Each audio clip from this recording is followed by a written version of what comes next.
My child, listen to me, for what I am about to speak carries the weight of heaven.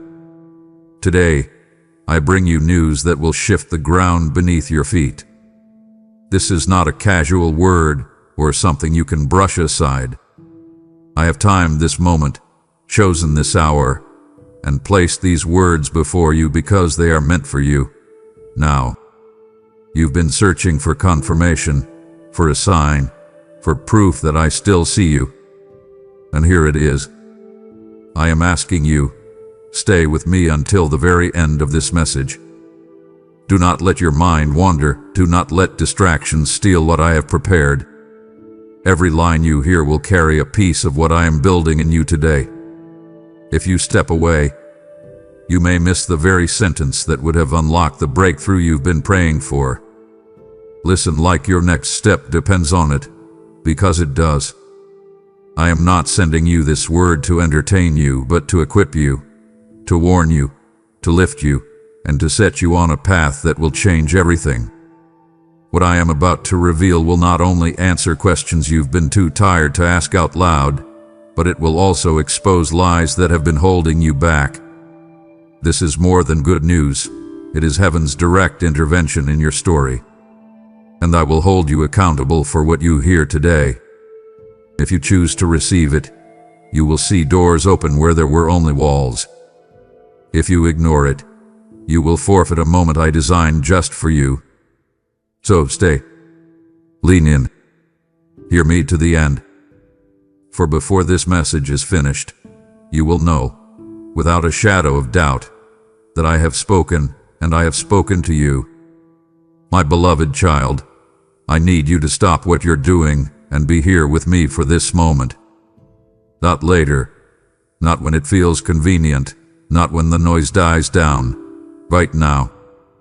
You've been living in the middle of constant movement, juggling deadlines, responsibilities, unspoken fears, and silent battles that no one else can see. But heaven is leaning in over your life, and I am speaking into the very center of your heart this instant. This is not a casual encounter. This is not a passing thought. This is a divine appointment that I've been waiting to keep with you. I have stilled certain conversations, delayed certain plans, and even allowed moments of emptiness just so you would be positioned for this word. The message I am delivering to you carries the weight of eternity and the precision of heaven's timing. There is no delay in me today. What I am placing in your spirit is meant to ignite something you thought was gone, your courage, your hope, your faith in my goodness. I see the days when your thoughts spiral into what if and how will this work out. I've watched the way your heart clenches when another piece of bad news comes, when another door seems to close before you can step through it. But this is why I'm telling you to pause, because in this breath, I am breaking the power of fear's voice over you. I am pouring in a word that will anchor you when the wind tries to knock you down. I am sending this message like a key to unlock the peace you thought you'd lost forever. And I am here, in the room where you sit, speaking not just over your life, but into the secret parts of your soul that have been quietly crying out for me. This moment is sacred because you are not simply receiving words, you are receiving alignment. I am repositioning you while you read this. I am removing the heaviness that has pressed down on your chest, the restless ache that has followed you from morning to night. You've been in survival mode for far too long, and it has made you forget what it feels like to breathe without the constant weight of what's next pressing on you. Child, I am pressing pause on the storm, not because the world has gone still, but because I am speaking peace over you in the middle of it. My voice is cutting through the noise of your day, through the tension in your family, through the uncertainty at your job, through the weariness of unanswered questions. You are not reading this by chance. You were led here because you've been asking for a sign, for clarity, for a reason to believe that I still see you, and this is it. I am not speaking to a crowd right now. I am speaking to you. I am giving you a confirmation that what you have been waiting for is already in motion. Angels are not preparing to move. They are already moving. The answer is not delayed. It is already on its way. And I am asking you to pause so you will not miss the moment it arrives. Stay here. Listen. Let these words sink into you like rain into dry soil, because what I am planting now will grow into the proof you've been longing to see. My beloved, heaven has something for you today, and it is not small. It is life-changing, time-shifting, heart-healing, and it starts now. My beloved child, I need you to understand something crucial. You are not here by accident. You did not stumble into this moment by a random turn of events or a twist of fate. Every step that brought you here, every detour that delayed you, every pause that frustrated you was part of a divine choreography written long before your eyes first opened in this world. While you thought you were wandering, I was guiding you. While you questioned if you had lost your way, I was setting the stage for this very hour. You've looked at certain seasons of your life and wondered why they had to be so painful, why doors shut so abruptly, why certain people left when you needed them most. You've questioned if I forgot you. But hear me. Those moments were not me turning away. They were me clearing the path. Some things had to be removed because they would have blocked the arrival of what I had planned for you. My orchestration is not loud or obvious to the human eye. It works quietly, in layers, in ways you often only see in hindsight. This moment you are in right now is not random. It is the alignment of years, even decades, of preparation. You are not lucky to find these words today. I scheduled this encounter into the architecture of your life before you knew how to call my name. Even now, as you read this, you can feel a pull deep inside, a sense that you are exactly where you are meant to be, even if you cannot yet see the whole picture. That pull is my spirit confirming that you are in the center of my timing. I want you to see that your timeline is not a straight line that you have to force forward by your own strength. It is a masterpiece I've been weaving thread by thread, even in the times you felt tangled and trapped. The moments you thought were wasted are woven into this divine tapestry, giving strength to the fabric of your destiny. Every delay was a recalibration to ensure your steps would land on solid ground. My orchestration is perfect, not rushed, not lagging, but exact. You are standing in the intersection of my promise and my timing right now. That's why certain things in your life will suddenly make sense in the coming days, why events from your past will start to connect with opportunities about to appear. And when that happens, I want you to remember this: none of it was coincidence. I wrote it into your story, and I am the author who will bring it to completion. My beloved child, there has been a shift in the atmosphere around you, one so real that even if your senses can't yet detect it, your spirit has already begun to register the change. I know you've grown used to the feeling of resistance, doors sticking shut, conversations that seem to go nowhere, dreams that feel like they're always almost, but never now. But something has shifted. The spiritual climate over your life has been stirred, and the assignments of heaven are already in motion. You may not see the angels I've dispatched, but their movements are already reshaping the terrain ahead of you. They are dismantling obstacles you didn't even know existed, intercepting schemes the enemy tried to weave in secret, and clearing the way for blessings that have been prepared for this appointed time. These angels are not on standby. They are moving, and they will not stop until my word over your life is fulfilled. You've been wondering why certain situations feel suddenly unsettled or why people are acting differently around you. This is part of the shift. When heaven moves, the natural realm must adjust. Sometimes that means old connections fade, old battles resurface briefly, or a strange stillness settles in. But don't mistake these signs for stagnation. They are proof that my hand is at work behind the scenes. And child, I need you to grasp this. You are not fighting for my attention. You already have it. The dispatching of angels is not a desperate act. It's a deliberate move of power. I've sent reinforcement because the season you are entering is one you cannot walk into carrying yesterday's weight. My angels are not just delivering answers. They are also delivering strength, courage, and divine strategy into your path. The air has shifted because the timeline of your breakthrough has advanced. In the coming days, you will begin to notice small but undeniable signs of this movement. A conversation that opens a door you thought was shut.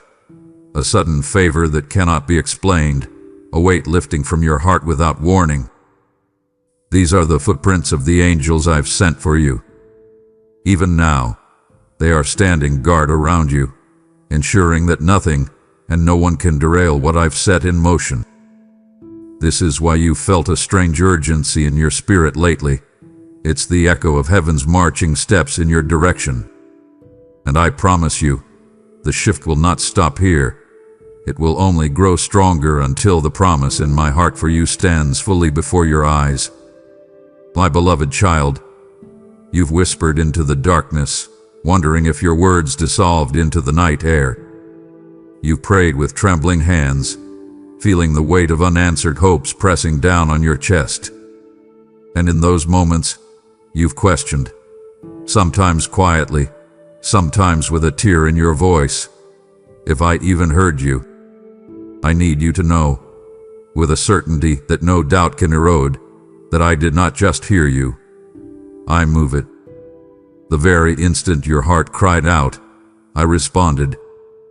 I didn't wait for the right mood or the perfect setting. I didn't need you to be composed, eloquent, or confident in your words.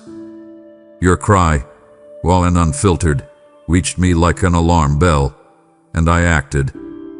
In heaven's realm, movement doesn't always look like movement to the human eye. My answers do not always arrive with the drama you expect, but they begin the very moment your voice rises to me. I have shifted situations you haven't even noticed yet. I've blocked paths that would have harmed you.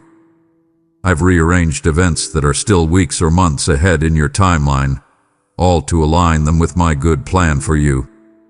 And when you felt like nothing was happening, my hands were already shaping the outcome you had been pleading for. Even now, some of my movements on your behalf are unfolding in total silence because that's where they need to remain until the right moment.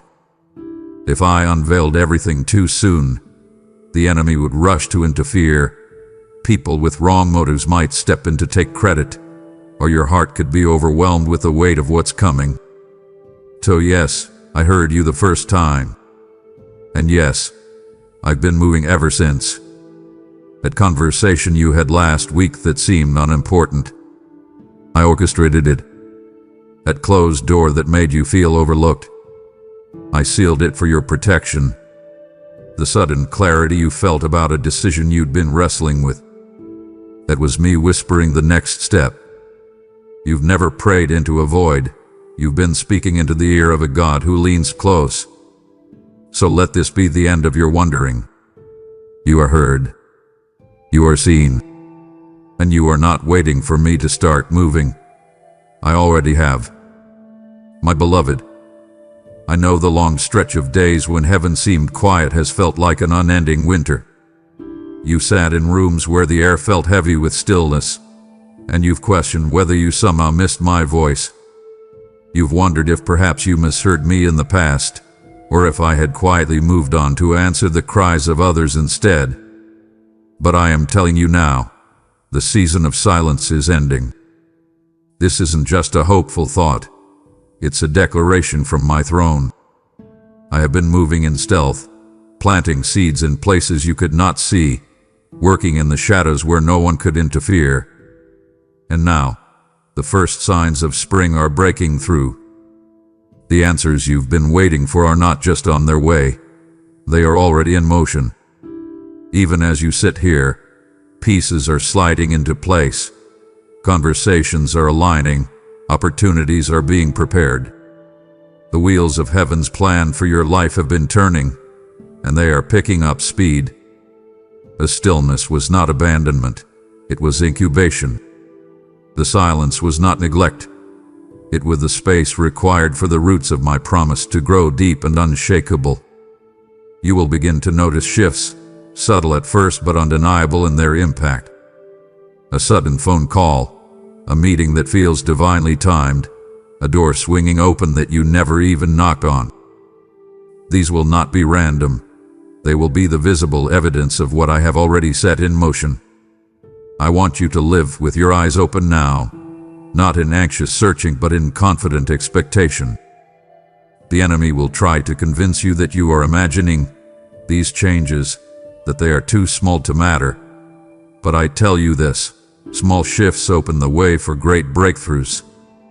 This is why the attacks against your peace have intensified lately. The enemy senses what's about to unfold, but he cannot stop it. The silence is breaking, and when it breaks, it will not trickle, it will pour. Answers will not come in fragments, but in a rush of alignment that sweeps away confusion and replaces it with clarity. So prepare yourself. The quiet season is closing, and what's arriving will not just meet your expectations, it will exceed them. My beloved child, I know how long you have stared at the calendar, counting days that felt heavier than years.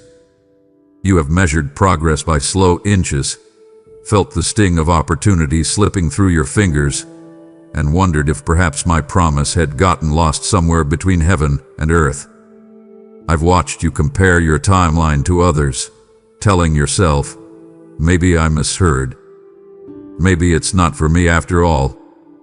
You've seen other people receive what they prayed for while your own prayers seemed to wait in a silent queue. And deep down, there were moments you didn't want to admit, moments when you thought, if it hasn't happened by now, maybe it's too late. But child, I need you to see the truth from my side of eternity. What you called a delay was actually me building the kind of foundation that could hold the weight of what I promised you. It wasn't impediment, it was protection. There were barriers, some you could see and many you could not, that would have twisted, polluted, or stolen what I was sending. And I am not a careless father. I do not send fragile answers into dangerous hands. I do not pour living water into broken jars. I waited because I was working. I was dismantling agreements in the unseen realm that were working against you. I was breaking chains that had wrapped around your opportunities without your knowledge. I was rearranging the pieces of your life so that when the promise arrived, it would land in a place where it could grow without being uprooted. And now, beloved, those barriers are gone. I have swept them away with the strength of my hand. The forces that resisted you for so long have been silenced. The invisible walls that kept you circling the same season have been demolished. You are stepping into an open space now, one where my favor can flow without obstruction, one where the blessing can arrive without delay. And here is what will astonish you. The pace will change. What once felt like a slow climb will suddenly feel like a rushing river. You will see things move in days that you thought would take years. You will watch doors open with such ease that you will know it is not your effort, but my acceleration. People you haven't spoken to in months will reach out with opportunities. Resources will come from places you didn't even think to look. Paths will appear where you only saw brick walls before. And while others will call it luck or good timing, you will know the truth. It is divine speed. It is me redeeming the time you thought you lost. This is why I told you to hold on when you wanted to let go. This is why I whispered trust me when all you saw was stillness. Because I knew the moment was coming when I would remove every obstacle and send what I promised running toward you. And that moment, child, is now. Watch closely, because the delivery you've been waiting for is no longer crawling toward you. It is running, and it will not stop until it is in your hands. My beloved child, I have seen the questions that rise in your heart after you pray. You speak the words, sometimes bold and confident, sometimes barely above a whisper, and then you sit in the quiet, scanning your day for any sign that I've heard you. I have watched you wonder if your words faded into the air and dissolved before they could reach me. I have seen you try to pray harder, as if volume or repetition could make your petitions more worthy of my attention. You have looked at the lack of immediate change and silently asked yourself if maybe I was busy with more urgent matters. But hear me now.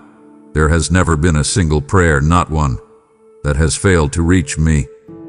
Even the ones you prayed with shaking hands and tear-streaked cheeks, those fragile words you thought were too small to matter, were carried straight to my throne.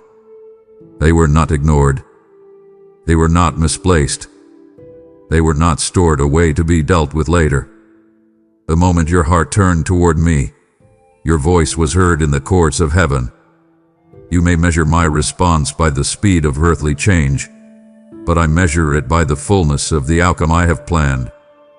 Some prayers require swift intervention, and you've seen me do that. Others require a tapestry of events to be woven together so perfectly that the answer, when it comes, is undeniable in its divine design.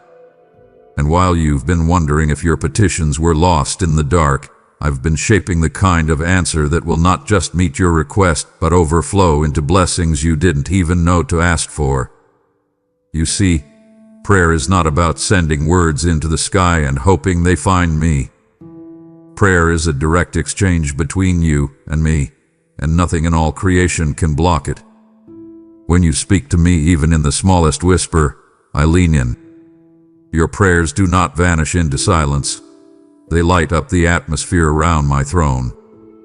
They come carrying the fragrance of your faith, and I take them seriously, more seriously than you take them yourself. Sometimes the delay you perceive is because I am protecting you from premature fulfillment. If I gave you certain things too soon, they would collapse under the pressure of your current capacity. So I hold them, I guard them, and I continue to work in you so that when the answer arrives, you will be able to hold it, steward it, and see it multiply.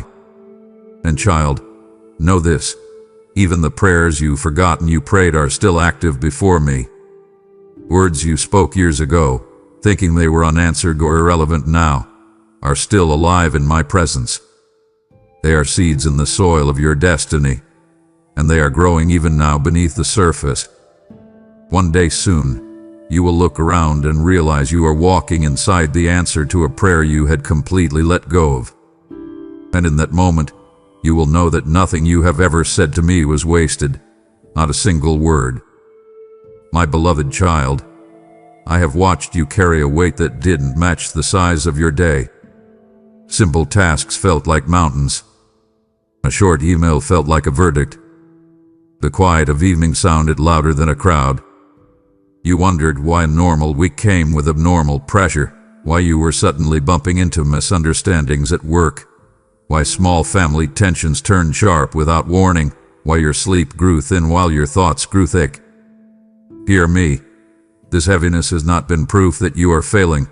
It has been proof that you are close. The enemy caught the scent of what I am releasing over your life, the promotion of purpose, the settling of long-contended matters, the fresh clarity that makes next steps obvious, and he scrambled to choke the ground before the seed broke through. That's why the fatigue felt sticky. That's why old lies replayed like a loop. You're behind. You're overlooked. You missed it. That's why conversations that should have been simple came coated with confusion, why your chest felt tight in traffic, why your mind raced when you lay down, why the bill arrived the same week as the unexpected car problem, why the meeting moved, then moved again, then almost died. I'll push to make you interpret pressure as proof that I was far away. But I was never far. I stood beside you in the kitchen when you whispered, "God, I can't keep doing weeks like this." I sat with you in the waiting room when your name didn't get called on time, and I calmed the panic you didn't want anyone to see. I covered you when the text you dreaded finally arrived, and I kept your words measured so you wouldn't sabotage what I am building. I guarded your mind when scrolling made you feel smaller, and I put a stop in your spirit when comparison tried to turn into envy. The heaviness wasn't punishment, it was interference. The thief saw the truck reversing toward your driveway with the delivery I ordered, and he stood in the street waving his arms, trying to make you cancel the shipment. He cannot sign for what I sent, so he worked to convince you to refuse it. That is why random temptations sharpened, why apathy felt attractive, why quitting sounded like peace. But quitting is not peace. It is stolen momentum disguised as relief.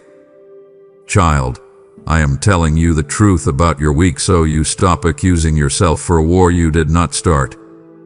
The season did not turn dark because you failed me. The sky clouded because the light is about to break and blind what opposed you. So here is what we are going to do together, and I will speak plainly so your heart can grab it without guesswork. First, breathe with me, so, honest breaths that interrupt the spin.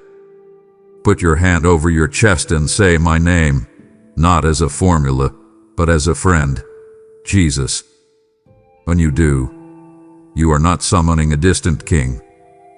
You are acknowledging the one already in the room. Second, reduce the noise that multiplies the weight. Turn down the notifications that keep your nervous system on a leash. You do not need to be on call for everyone while you are trying to heal. Third, name the lie that shouted loudest this week. I'm behind. I'm alone. It's too late. And I will replace it with truth. You are right on time with me. I am with you and for you, and I redeem time. I don't run out of it. Fourth, choose one small act of obedience today, not 10.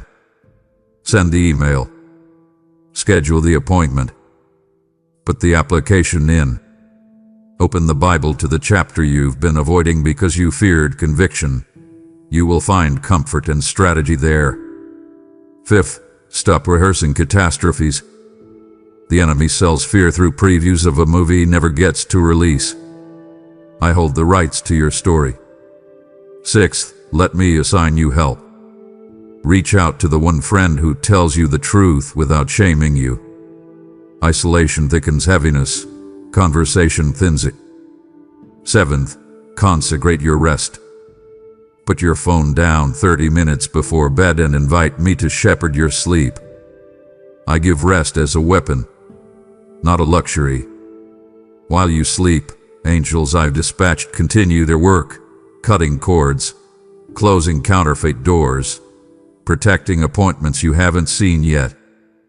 Finally, expect small breaks that turn into big ones. The knot in your stomach loosens while you're washing dishes. The call you thought was canceled gets rescheduled in your favor. A no becomes a not yet, then becomes a yes. A stranger's kindness interrupts the story in your head. A verse you've read 100 times lights up like a signpost. These are not accidents. They are indicators that the pressure is losing its grip. You will feel it, a clean, unforced strength returning.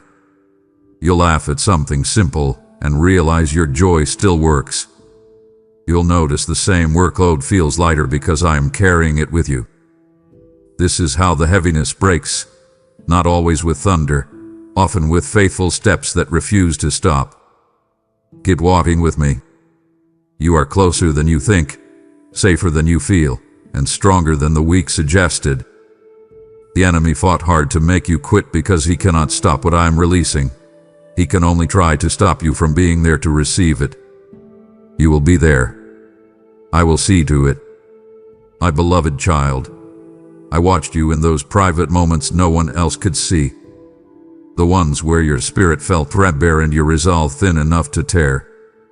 You've walked through days where even breathing felt like an act of faith, when your prayers sounded more like sighs than sentences.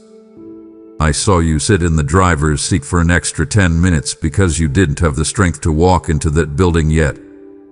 I heard you whisper, "God, I don't know if I can do another day like this," and I leaned closer, holding you steady when you thought you were holding yourself up. You imagined that standing required confidence and certainty, but I measured it differently. I counted it as standing when you resisted the urge to retreat, even while every emotion in you begged to stop. I called it faith when you woke up and chose to keep moving through a day you wished you could skip entirely. The trembling in your faith was not weakness. It was proof of the battle you were in and the courage you carried to remain in the fight. You've been through storms that soaked you to the bone, winds that bent you until you thought you would snap, but you did not break. You stayed rooted when the ground beneath you shook. You held on to my name when it would have been easier to let go. And every time you decided, sometimes with gritted teeth, sometimes with tear-stained cheeks, that you would not turn back, you silenced the lies of the enemy and strengthened the testimony of your own spirit.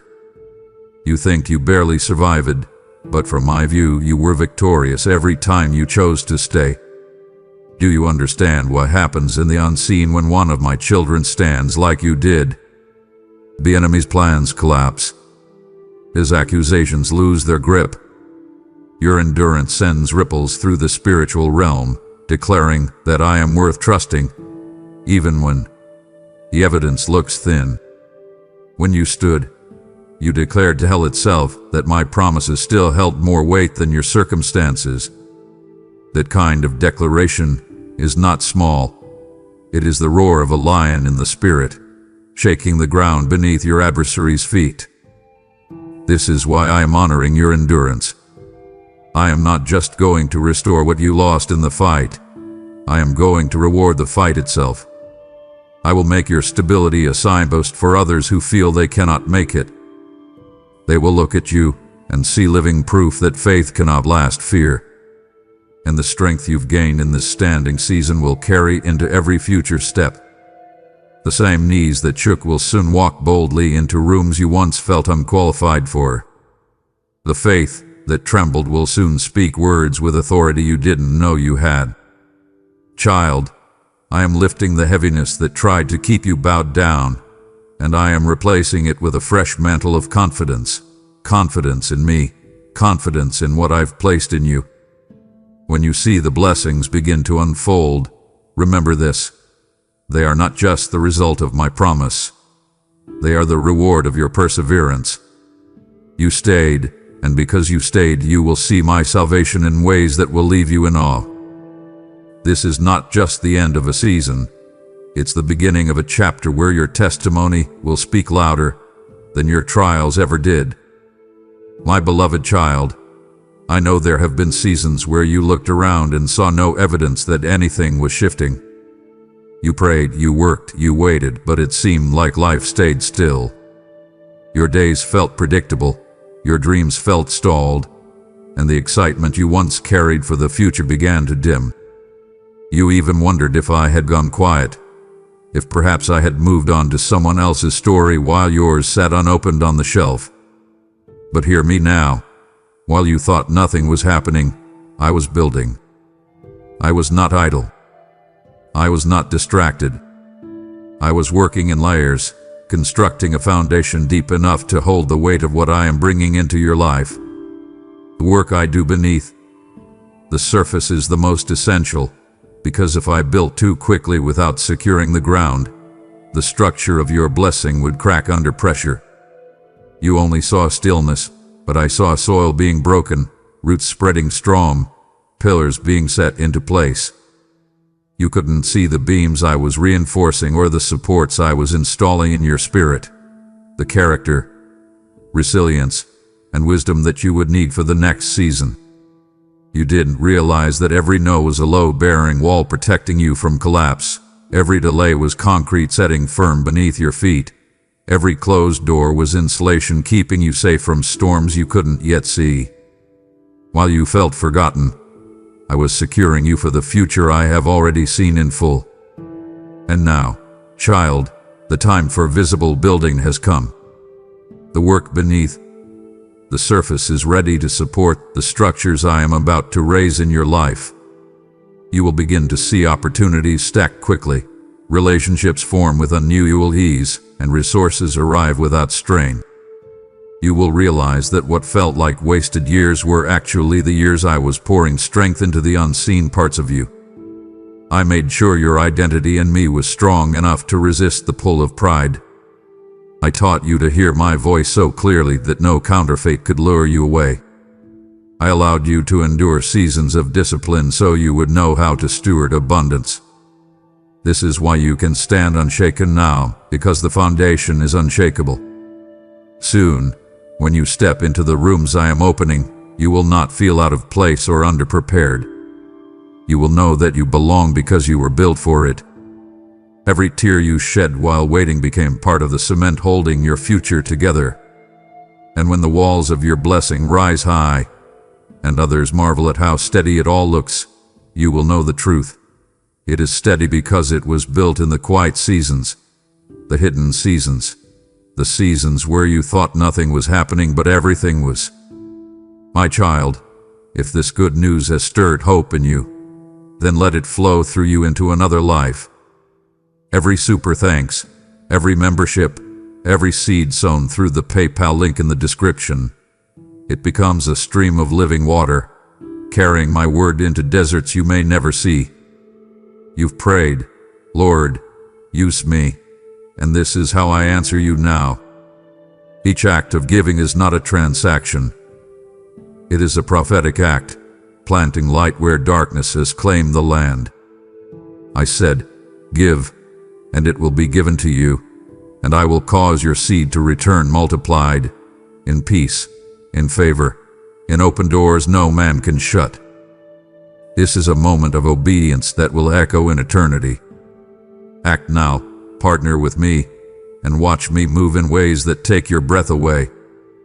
Beloved, I have seen you standing at the crossroads, looking at multiple paths and feeling paralyzed by the fear of choosing the wrong one. You've wrestled with decisions in your mind until you were exhausted. You've prayed for signs, looked for confirmations, replayed conversations in your head, and still felt uncertain. The confusion has been heavy, not just because you didn't know what to do, but because you feared the cost of making a mistake. You felt like one wrong step could undo everything you've worked for. But hear me, this fog is lifting. I am breathing clarity into your spirit. I am silencing the noise of competing voices so that my direction is the loudest and clearest thing you hear. The hesitation you've carried is about to break, replaced by a deep confidence that doesn't come from your own understanding but from knowing I am guiding you. You will sense my nudges in a way you cannot ignore. You will have peace about the yes and conviction about the no. Where the enemy tried to entangle you in analysis paralysis, I am now cutting through the knots and giving you simple, undeniable next steps. You will no longer feel like you're stumbling forward in the dark. The light is breaking, and it will illuminate the exact path I have for you.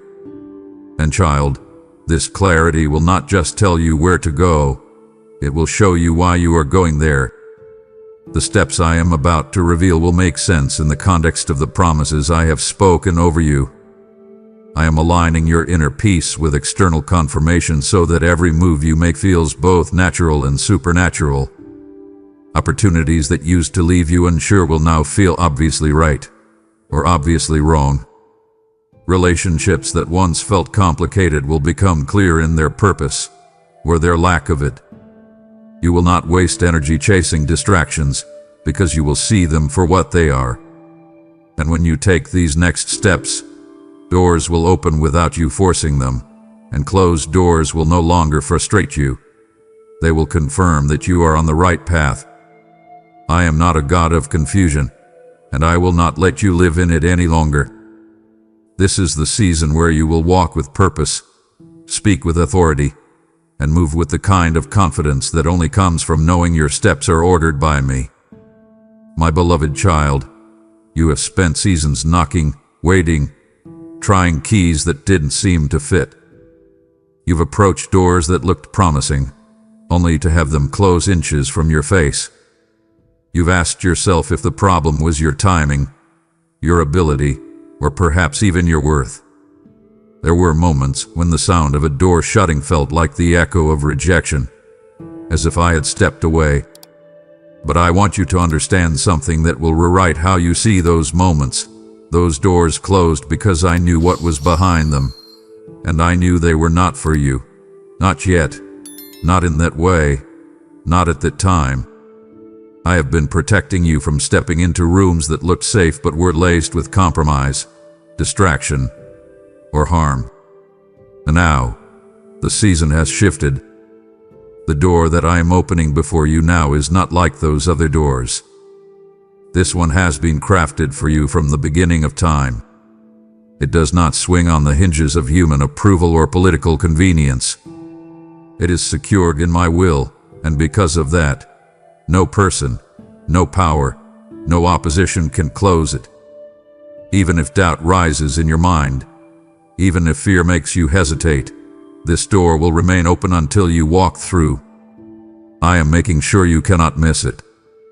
You won't have to force it. You won't have to manipulate your way in. The lock is already turning, the handle is already moving, and the light spilling from the other side is already reaching your feet. And child, once you step through, the shift will be undeniable. This door will not just lead to a single opportunity. It will lead to a series of alignments you could not orchestrate on your own. People you've never met will be ready to help you. Resources will appear at the moment you need them, and the pace of your progress will accelerate beyond what you thought possible. You won't have to compete for this space because it was reserved for you before you even knew to ask for it. I have written your name on it in a way no one can erase.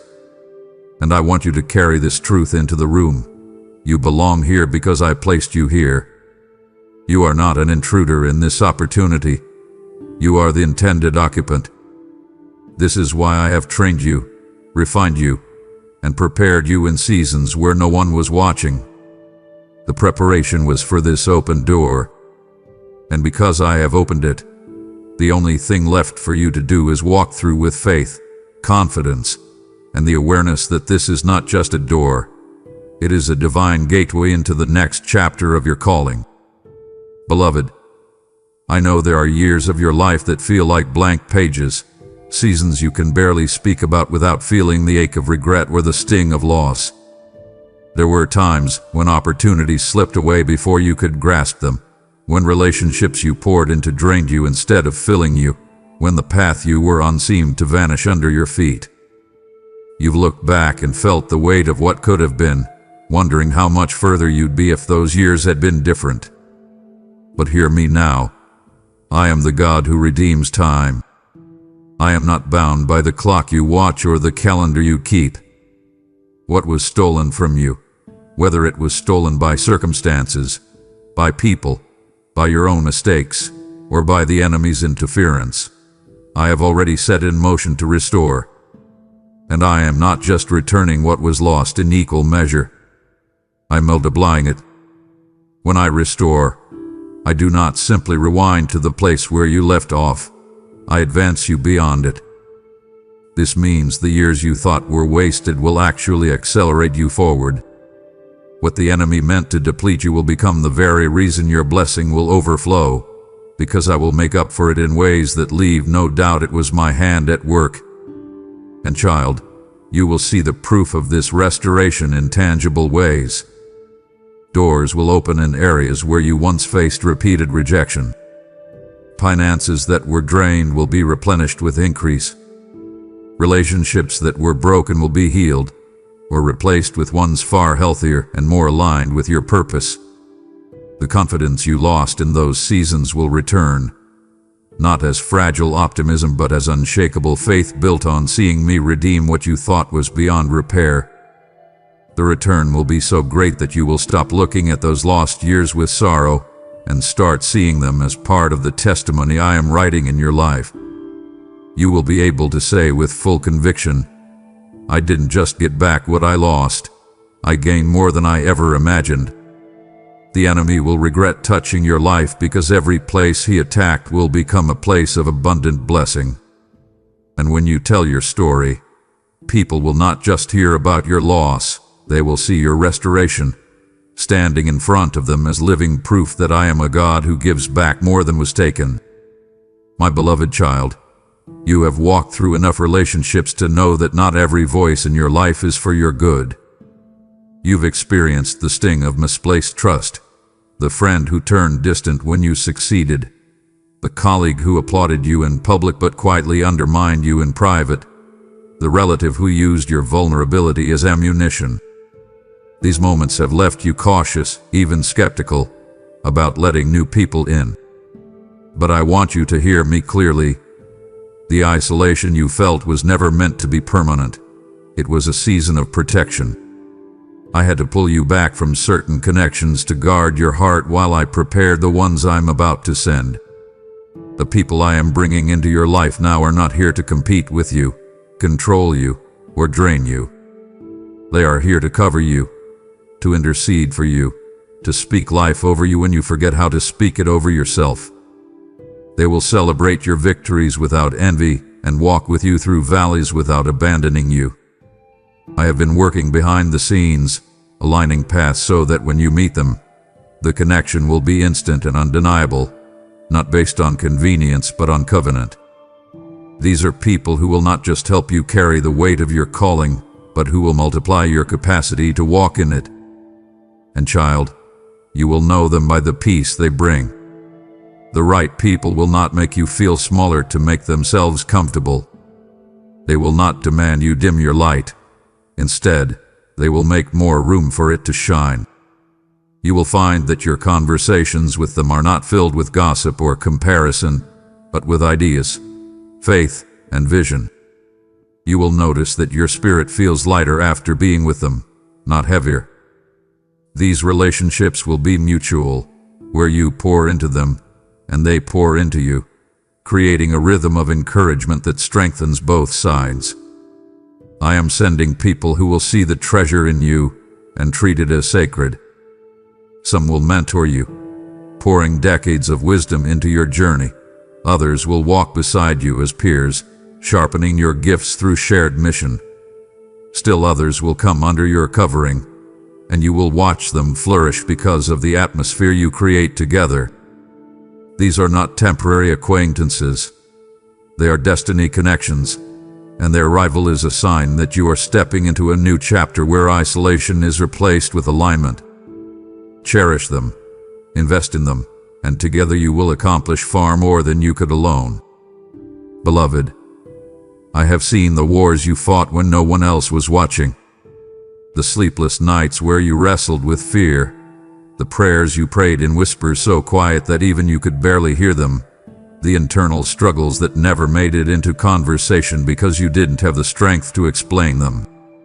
I've watched you carry burdens in silence, not because you didn't trust me, but because you didn't want to be a weight on anyone else. And while the world saw you show up, smile, and keep going, I saw the effort it took to make it through each day. I saw every dart the enemy threw at your mind, those sharp thoughts meant to convince you that you're not enough, that the struggle will never end, that your faith is wasted. And child, I have been with you in every moment. I've been fighting battles on your behalf that you don't even know were being fought. I've been deflecting attacks, dismantling traps, and strengthening you in ways that have kept you standing.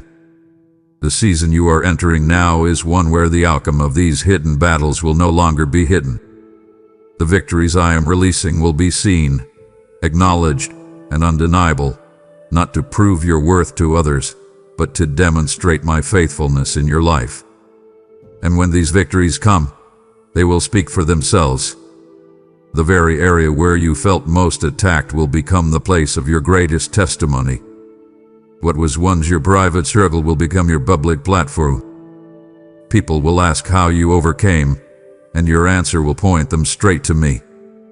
I will cause circumstances to shift so drastically in your favor that those who once doubted you will have no choice but to acknowledge my hand on your life. Relationships that fractured under pressure will be replaced with ones that stand firm. Finances that felt unpredictable will stabilize and increase. Health that was fragile will be strengthened. Opportunities that once seemed impossible will arrive without you chasing them. And as these victories unfold, remember that they are not just for you. They are for every person watching who needs to believe that their own private battle can end in public breakthrough. I am turning your hidden endurance into visible evidence, so that your life becomes a living reminder. I do not waste battles, and I always finish what I start. My beloved child, I have watched you in seasons where no one else seemed to notice your faithfulness. You showed up, did the work, served quietly, and honored me in ways that were invisible to others. You prayed for people who never knew your name. You gave from a place that no one applauded. You chose integrity when shortcuts could have made things easier. I have seen you carry responsibilities that felt small in the eyes of the world but were precious to me because you carried them with honor.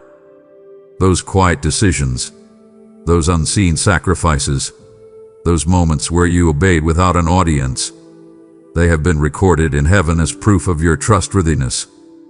You may have thought you were just surviving, just getting through the day, but in my eyes, you were proving yourself faithful. And child, the way you handled the little things has positioned you for the increase I am now releasing. I could not give you more until you showed me that you would not neglect the small beginnings, that you would treasure what others overlook. Your faithfulness in those hidden spaces has created a foundation that can now hold the weight of more responsibility, more influence, more provision. And now, I am moving you into a season where little will be replaced with much. This will not just be about resources, though those will increase. This is about trust. I am placing you in positions where your voice will carry weight, where your decisions will affect more people than before, where your influence will shape environments for my glory.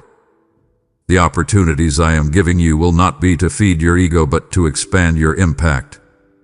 You will have access to platforms, relationships, and resources you once thought were out of reach, not so you can prove yourself to others, but so you can steward them well for the sake of my kingdom. And because you were faithful with little, I know you will not take this increase lightly.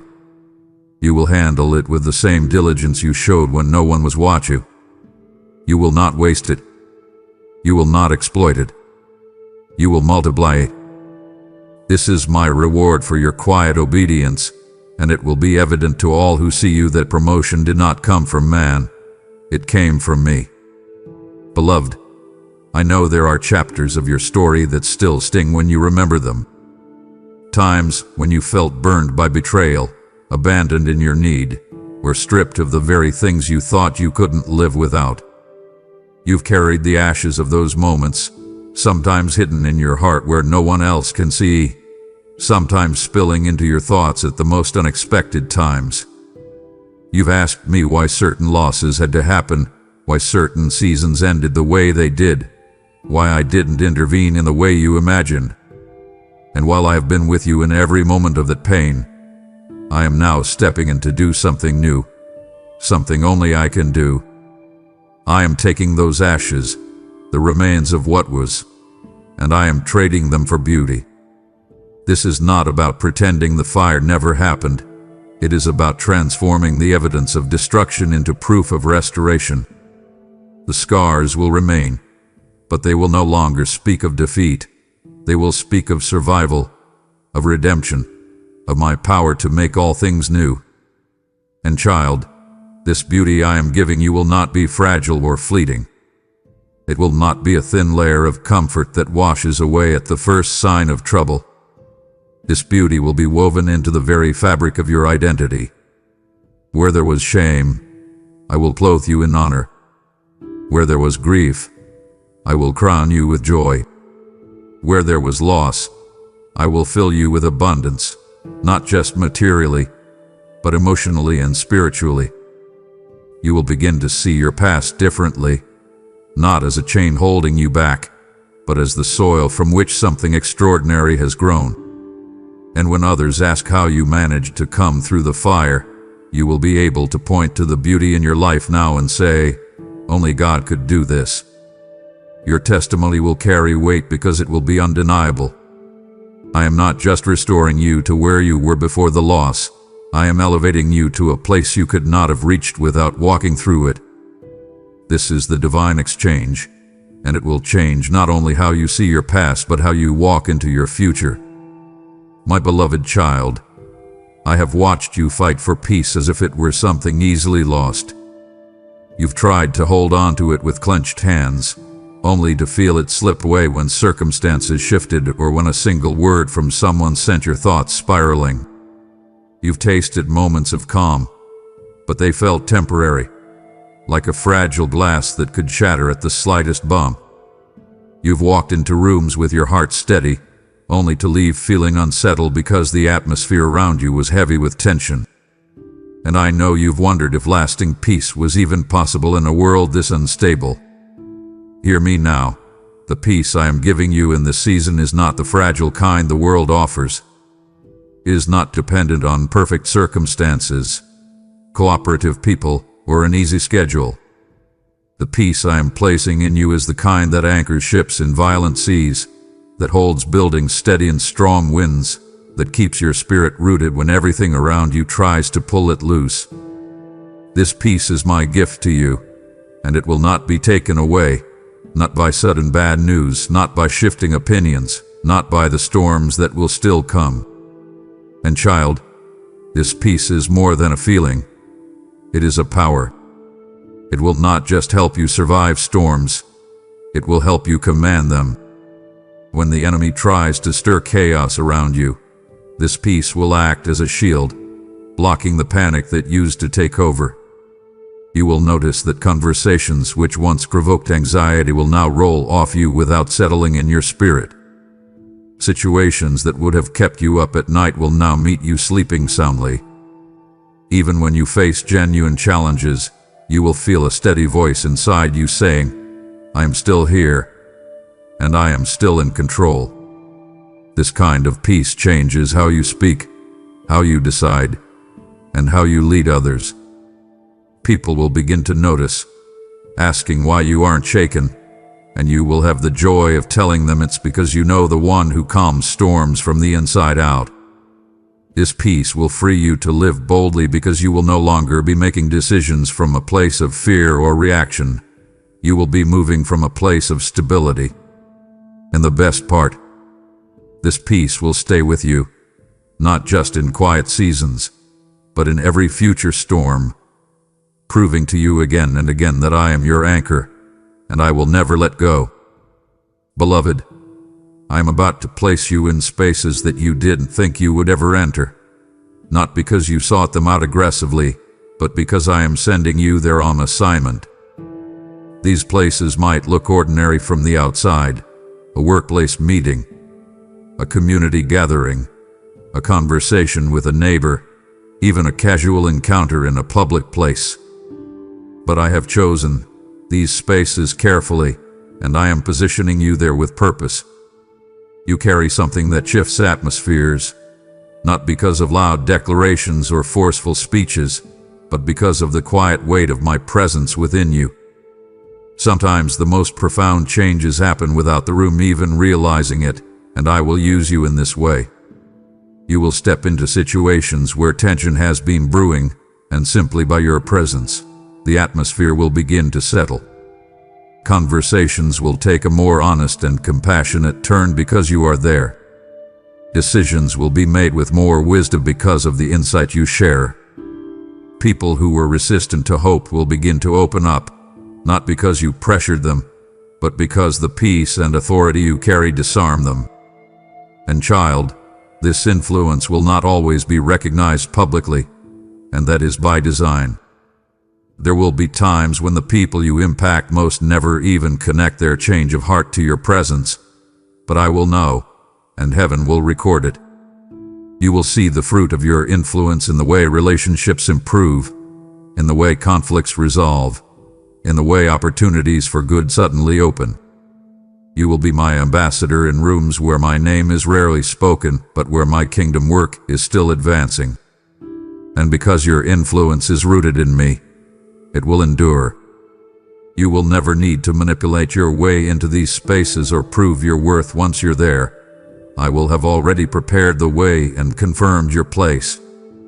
As you move in obedience, you will discover that your life is not just about the tasks you accomplish, but about the transformation you leave behind wherever you go. This is how my kingdom spreads, quietly, steadily, irresistibly, and you will have the joy of watching it happen through you. My beloved child, I know you've experienced blessings that felt like they slipped through your fingers. You had seasons where something beautiful began to grow, only for it to wither before you could enjoy it fully. Those moments left you hesitant to rejoice too quickly, wondering if every good thing was temporary. You've prayed for stability, for something lasting, for the kind of breakthrough that doesn't vanish overnight.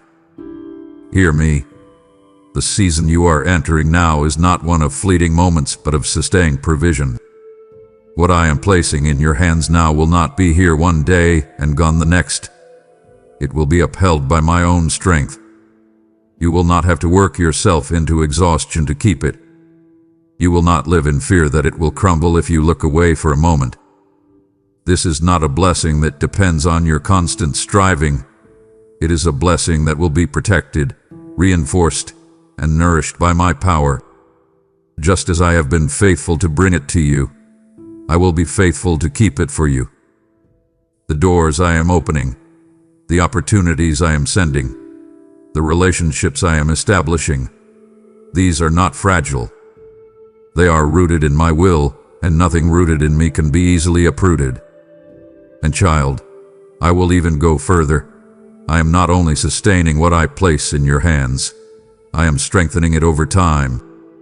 The job you step into will grow into greater influence. The resources you receive will multiply instead of deplete. The relationships I bring you into will deepen in trust and value. The projects I entrust to you will gain momentum rather than fade out. This is the nature of blessings from me.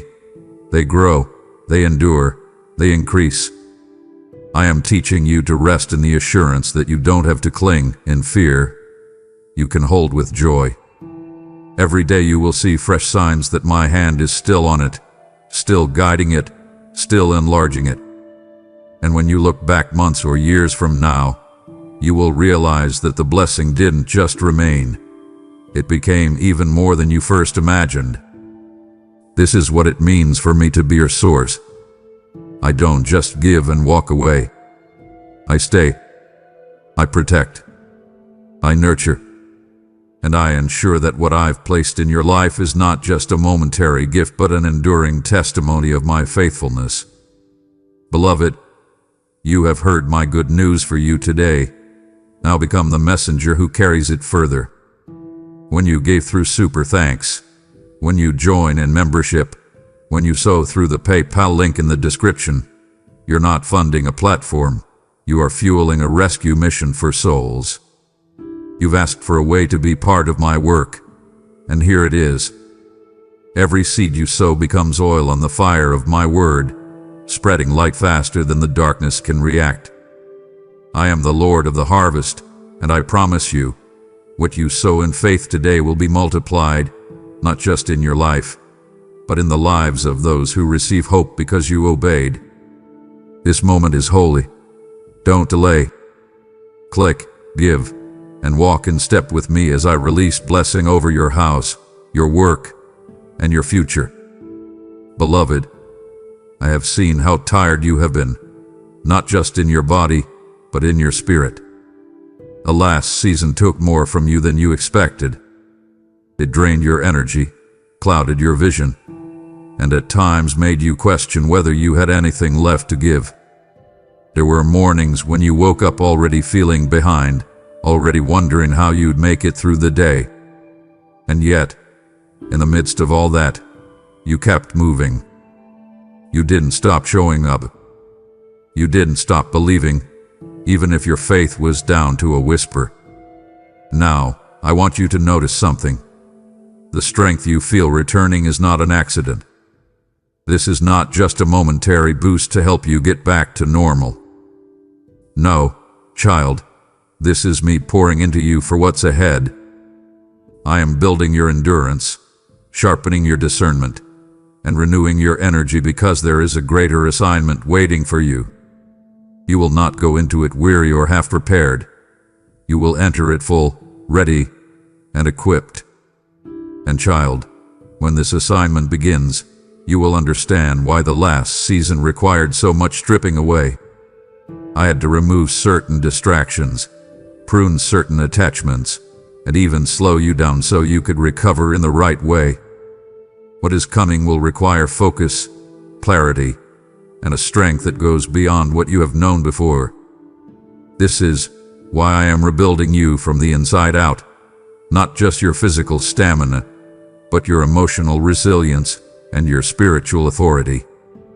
The strength I am giving you now will make you unshakable in the face of opposition. It will allow you to carry more responsibility without breaking. It will enable you to pour into others without running dry.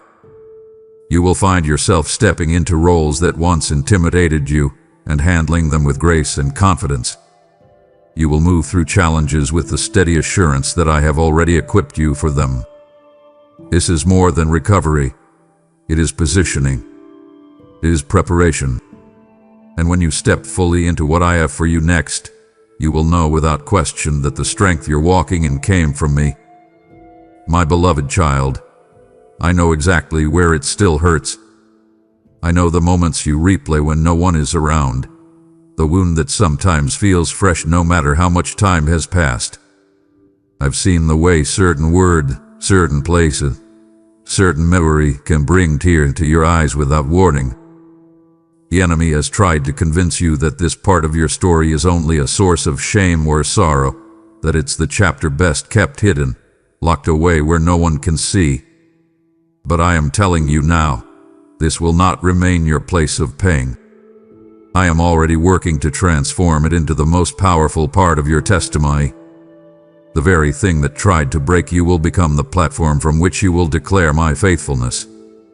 The story that once made you feel small will be the one that gives you authority to speak life into others who are going through what you endured. When I redeem something, I don't just heal it.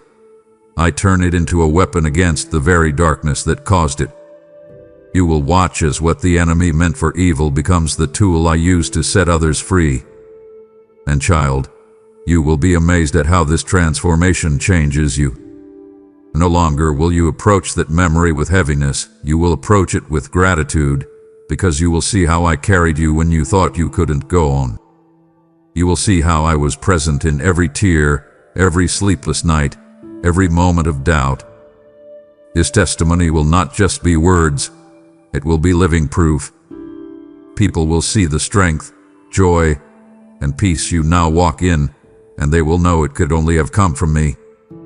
Your voice will carry weight because it will be backed by real experience, not theory, not hearsay, but the reality of my power at work in your life. You will not have to force people to listen. They will lean in because they will see the evidence standing right in front of them. This is the beauty of redemption. I will not waste your pain, and I will not let the enemy have the last word. Where there was once loss, there will be abundance. Where there was once fear, there will be boldness. And where there was once silence, there will be a testimony so loud that it shakes others into hope again. Beloved, you have walked through seasons where people underestimated you, misjudged you, or dismissed what I placed in you. They saw your current situation and assumed it defined your potential. Some questioned your calling, your capacity, and even your faith. There were moments when the whispers and opinions of others weighed heavier on your heart than you wanted to admit. But I want you to hear me. I am about to work in your life in such a way that even those who doubted you will have to stop and acknowledge, surely, this was the hand of God. I am not doing this to prove them wrong for your ego's sake, but to display my glory. What I have planned for you will be undeniable, not just to you, but to everyone who witnesses it. The opportunities will be too aligned, the timing too perfect, the transformation too complete for it to be explained any other way. They will see that what is happening in your life is not luck, not coincidence, but my intentional hand guiding you. And child, when this happens, I want you to stay rooted in humility. Let their recognition of my work in your life become an open door for you to point them toward me. You will not need to defend yourself or your journey. Your life will be the defense. The change will speak louder than any words you could offer. Relationships that once treated you with indifference will begin to shift. Some will seek you out for guidance, curious about how you went from overlooked to elevated. Others will silently observe, unsure of what to say, but deeply aware that something supernatural has taken place. And while some may never admit it aloud, they will carry the awareness in their hearts that it was my doing. In this way, your breakthrough will serve a greater purpose than personal blessing. It will become a witness. It will open hearts to believe in my power, not just because they heard about it, but because they saw it with their own eyes. And you, my child, will walk through this season with the quiet confidence of one who knows it was always me, and it will always be me. My beloved child, I know how many blows your confidence has taken over the years. There were words spoken over you that lodged themselves deep in your heart, shaping the way you saw yourself. There were moments when you tried, and it didn't work out the way you'd hoped. Moments that made you question if you were capable, if you were even worthy to try again.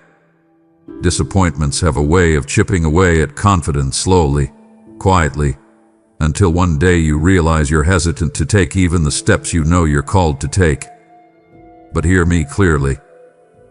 I am rebuilding your confidence from the ground up, not based on fragile self-assurance, but on the rock-solid truth that I am with you. This is not about puffing yourself up.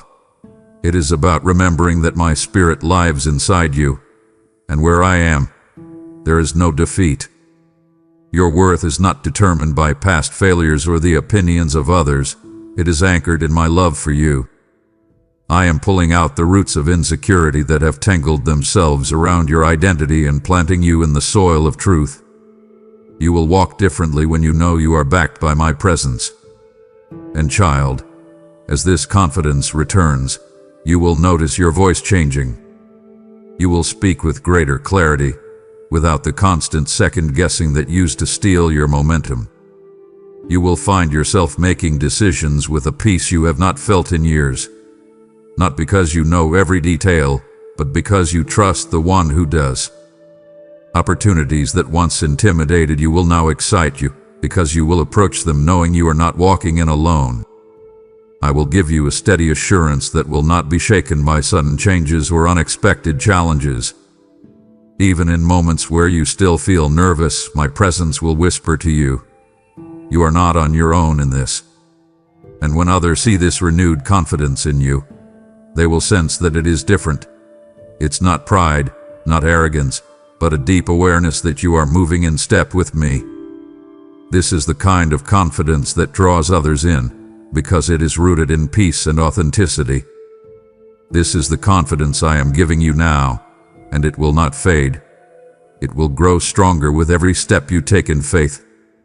Beloved, I have seen you wrestling with decisions, big ones, small ones, and the kind that linger in the back of your mind day after day.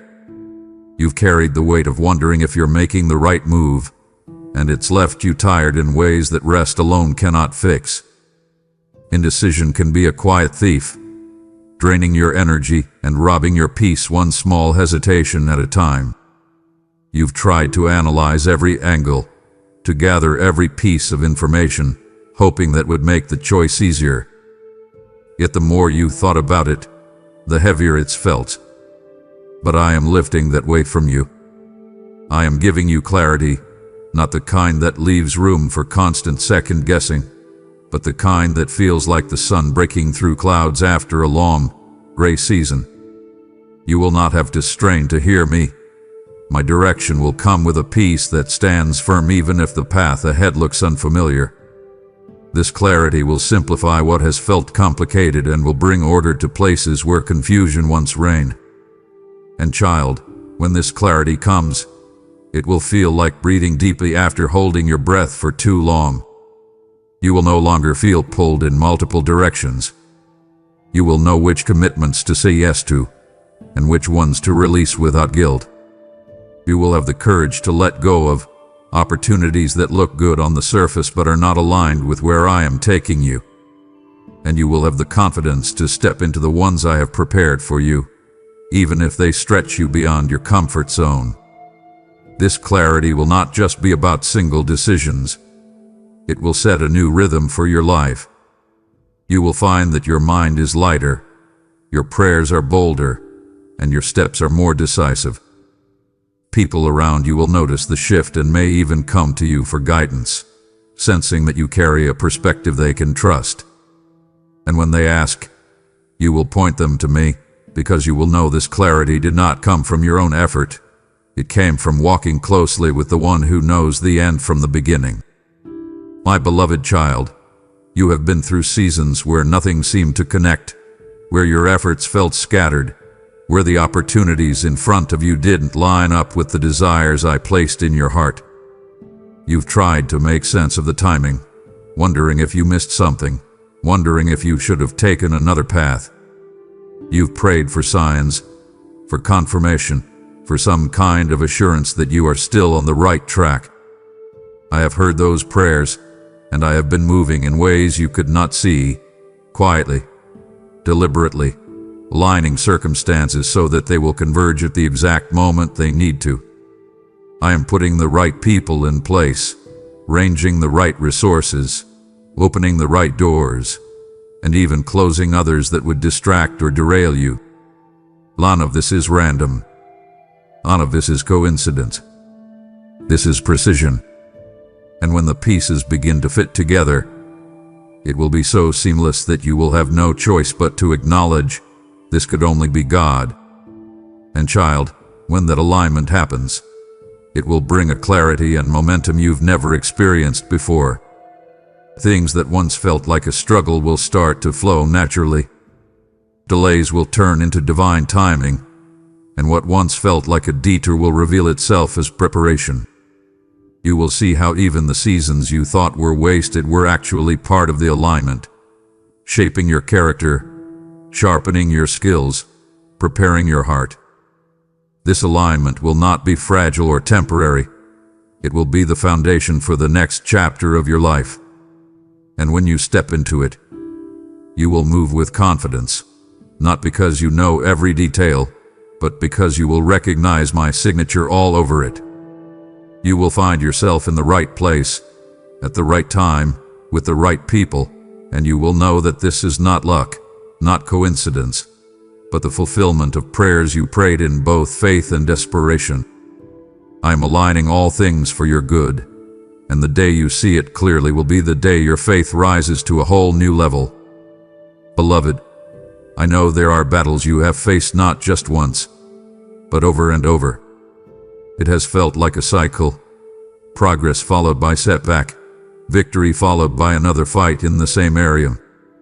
You've asked me why you seem to end up back at the same place, dealing with the same fears, temptations, or discouragements. You fought hard, and there have been moments where you thought, maybe this is just my life now. But hear me, those cycles are breaking. I am not content to see you bound in patterns that steal your joy and your purpose. I am stepping into this fight in a new way, cutting off the roots of the struggle so that it cannot grow back. You will not spend your whole life circling the same mountain. The freedom I am bringing is not temporary relief. It is permanent change. I am giving you the strength to recognize the triggers before they pull you in, the wisdom to see the enemy's traps before you step into them, and the courage to choose a different path. And child, as these patterns break, you will feel the weight lift from your shoulders. you will find that situations which once pulled you down now leave you standing tall. The things that used to steal your peace will no longer have access to your heart. You will wake up in the morning without the dread that used to meet you before your feet hit the floor. This freedom will not just change how you feel, it will change how you live. Your decisions will no longer be filtered through the lens of fear or shame. You will move forward without the constant pull of the past trying to drag you back. People around you will notice, and some will ask what changed. You will be able to tell them, with confidence, that the chains were broken by the one who loves you too much to leave you in bondage. This freedom will be deep, lasting, and unshakable, not because you found a moment of strength, but because I have stepped in to make sure that the cycle ends here. My beloved child, I know how fear has held you back in the past, not always in dramatic ways, but in those subtle moments where you hesitated instead of stepping forward, where you stayed silent when you wanted to speak, where you let the opportunity pass because you weren't sure if you were ready. I've seen how the what-ifs played in your mind like a loop, making you feel small, unprepared, or unworthy. And I have heard your prayers, those quiet ones where you asked me to give you courage, where you admitted that you don't want to live in hesitation anymore. Hear me. I am answering those prayers right now. I am placing a boldness inside you that will not be shaken by circumstances or silenced by the opinions of others. This is not reckless boldness. It is rooted in my spirit, in the knowledge that you are moving in alignment with me. You will find yourself speaking up in moments where you would have stayed quiet before. You will say yes to doors you once walked past. And when fear tries to rise up, you will feel my presence rise higher. And child, this boldness will change the way you see yourself. No longer will you define yourself by your limitations. You will begin to see yourself through my eyes, as someone equipped, prepared, and chosen. You will notice that fear no longer holds the same weight. It will still try to whisper, but its voice will sound weaker compared to the roar of faith I am stirring in you. You will take steps that surprise even you, and with each step, your confidence in my guidance will grow. This boldness will ripple into every area of your life, your work, your relationships, your dreams. People will see the change and be drawn to it, not because you are suddenly louder, but because you carry an unshakable assurance that what you are doing matters, and that you are not doing it alone. This is not temporary courage for a single moment. It is a permanent shift in how you approach life. I am setting you free from hesitation so you can fully step into the assignments I've been preparing for you all along. Beloved, the next opportunities I place before you will not fit the old version of you, the one who doubted, the one who shrank back, the one who measured themselves against others and came up short. These doors require the version of you that has been forged in quiet places, shaped through trials, refined by seasons where no one was watching. You may think you've been waiting for the right doors to open, but the truth is, I've been waiting for you to be ready to walk through them. The growth you've gone through, the resilience you've built, the wisdom you've gained, the faith you've strengthened, was all part of preparing you for what's next. These doors are not just opportunities. They are invitations to rise into the fullness of who I created you to be. They will stretch you, challenge you, and call forth parts of your gifting you didn't even know were there. But I will be with you in every step, reminding you that you are ready. And child, when you step through these doors, you will find that the preparation was worth every moment of waiting. The confidence you have now will meet the challenge ahead with grace. The wisdom you've gained will help you navigate complexities without losing your peace. The faith you've built in hidden seasons will become the anchor that keeps you steady when the new territory feels unfamiliar. You will not walk into these opportunities feeling like an imposter. You will walk in as someone who knows they belong, because I have placed you there. And as you grow into these roles, you will see even more of my purpose unfolding in your life. The very qualities that once felt like weaknesses will reveal themselves as strengths in the right context. And the beauty of it all is this: I am not just opening these doors for you, I am opening them with you.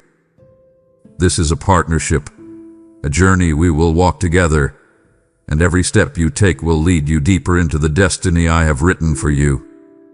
My beloved child, I have walked with you through valleys and over mountaintops, through storms that tested your endurance and seasons that stretched your faith. I have seen every step, every tear, every prayer whispered in the quiet when no one else was around. And now, I am not just closing this chapter, I am sealing it with a blessing so complete, so undeniable, that it will pour into every part of your life. This is not a partial blessing, not something limited to one area.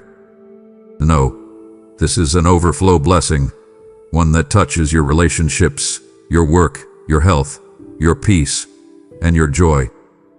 I am pouring it out in such a way that you will not be able to contain it. It will spill into the lives of those around you. You have been faithful in the process, and now the promise is meeting you in power.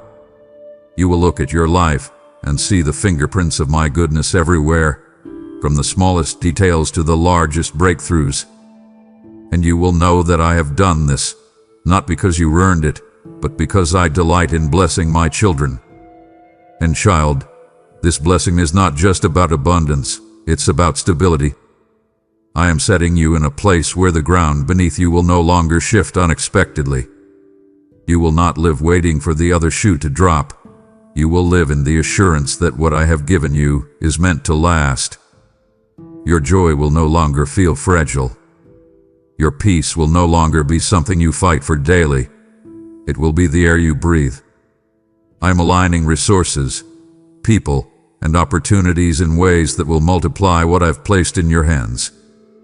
And as it overflows, it will draw others to me, because they will see that your life is marked by something supernatural. This is my seal over this season. You will not leave it empty-handed. You will leave it carrying more than you thought possible, with a heart so full of gratitude that it overflows into worship. You will step into the next season with confidence, knowing that I who have blessed you here will continue to be faithful there. My child, I have sealed this season with blessing for you. Now help me seal it for another. When you give through Super Thanks, when you join in membership, when you sow through the PayPal link in the description, you place your hand in mine to deliver this same good news into another heart's midnight. You've prayed for me to use your life for something eternal. This is your moment. Every seed you sow is like manna released into another's wilderness, a living testimony that I have not forgotten them. I will multiply what you release, returning it in ways that touch not only your finances but your peace, your protection, and your household. Do not let this moment pass. Act now, and walk with me as we turn today's good news into tomorrow's miracle for someone else. Beloved, everything I have spoken to you in these messages has been for a purpose: to remind you of my nearness, to reignite your hope, and to prepare you for what's ahead.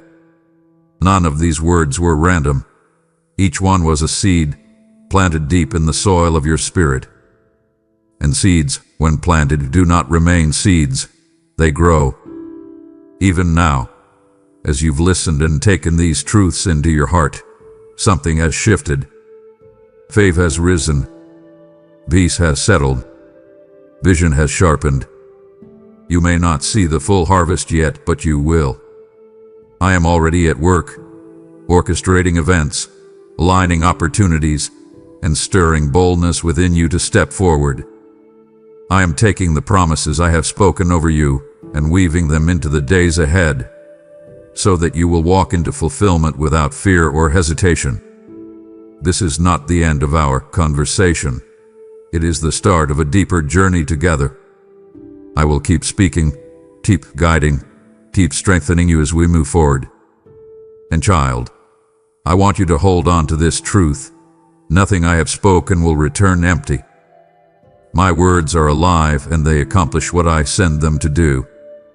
Even in moments when it feels quiet, when it seems like nothing is moving, my hand will still be working. You can rest in the certainty that I am faithful, not just to begin a work in you, but to bring it to completion. Let these promises shape the way you see yourself, the way you make decisions, the way you walk through each day. Carry them with you into every conversation, every challenge, every opportunity. And know that I am not just walking beside you, I am going before you, preparing the way. What comes next will not be a repeat of what has been. It will be a greater, deeper, richer unfolding of my plan for your life. You are not the same person you were when you began this journey. You are stronger, surer, and more aware of my presence, and that awareness will be your greatest treasure in the days ahead. My child, come closer. Let the noise of your world fade away for just a moment. I need to speak with you, right where you are. There is good news today, news that is meant for you alone. A truth I want to whisper directly into your heart until it silences every other voice. Listen to me. Before the foundations of this world were ever laid, before the first star was hung in the sky where the mountains were formed from the dust, I knew you, and I loved you. My love for you is not a reaction to what you do. It is the very reason you exist. I see you striving, trying so hard to be good enough, to measure up. You carry the weight of your own expectations and the perceived judgments of others like a heavy coat you can never take off. You believe my affection is a prize you must earn, something that grows when you are strong and shrinks when you are weak. You fear that your mistakes, the ones you hide in the shadows of your heart, have somehow disappointed me and lessened my love for you. That is the great lie you have been taught to believe, and it has exhausted you. Let me be clear. There is absolutely nothing you can do to make me love you more, and there is nothing, absolutely nothing, you can do to make me love you less. My love for you is not based on your performance. It is not dependent on your perfection. It is an eternal, unchanging, unwavering constant. It is the very ground of your being. I loved you on your best day, when your heart was full and your steps were sure. And I love you with that same unending passion on your worst day, when you feel you have failed everyone, especially yourself. I see the moments you wonder, my beloved. I see when you turn away, convinced you have traveled too far for my love to reach you. Even then, especially then, my love pursues you. It is not a demanding, angry pursuit, but a gentle, steady light that follows you into your darkest valleys, a constant whisper that calls you back home to me. It is a love that never gives up on you, a love that sees your truest self even when you cannot. This love is the antidote to your deepest fears. That knot of anxiety you feel in your stomach when you think about tomorrow, that is not from me. The fear that you will be found out, that you are not enough, that you will be abandoned, these are shadows that cannot survive in the light of my love. My love does not create fear, it casts it out. It is the perfect love that makes you brave. It is the deep, foundational security that allows you to face the storms of this life, knowing that you are held by a power greater than any chaos. You do not have to be afraid of me. You do not have to fear my rejection or my anger. All you will ever find in my gaze is love. So today, right now, in this very moment, I am pouring this unconditional love upon you afresh. This is not a distant concept or a theological idea. It is a tangible reality for you to experience now. Pause for a moment. Just pause. Breathe in my presence. I want you to feel my love wrapping around you like the warmth of the morning sun on your face. Let it soak into the tired, wounded, and fearful places of your soul. Let it wash over the belief, that you must strive and earn your worth. You do not. You are simply, profoundly, and completely loved. You are held in an affection that has no beginning and no end. Let this truth be the very ground you stand on today and every day. You are mine, and you are cherished beyond measure. My precious child, I want you to listen now with the ears of your heart. I see how you condemn yourself. I hear the harsh inner voice that replays your mistakes on a loop, the one that tells you that you've missed your chance, that you've gone too far this time. You wake up some mornings and the weight of yesterday is already pressing down on you before your feet even touch the floor. You feel the sting of your own judgment, and you assume I must feel it even more strongly. But that, my child, is where you misunderstand my heart. The good news for you this morning is that my mercies are new for you this very morning. They were waiting for you when you woke up. They are not leftovers from yesterday. They are a fresh, full, and unending supply made specifically for you, for today. I do not treat you as your sins deserve. If I did, who could stand? Instead, I treat you with a compassion that is deeper than the oceans and wider than the sky. Think about the people in your life who may keep a record of your wrongs, who bring up your past failures as a weapon to control or shame you. My love is not like that. My compassion for you never fails. It is a river that never, ever runs dry. And no matter how many times you come to it, thirsty and broken, you will find it flowing with grace, ready to wash you clean and refresh your soul. I know the world is quick to anger and swift to judge. You see it in the workplace, where one mistake can define your career. You feel it in relationships, where a wrong word can create a chasm that feels impossible to cross. Because you live in that reality, you project it onto me. You brace yourself for my anger, expecting me to turn my back on you in frustration. But you must understand, that is not who I am. I am slow to anger, my child, and I am abounding in steadfast love.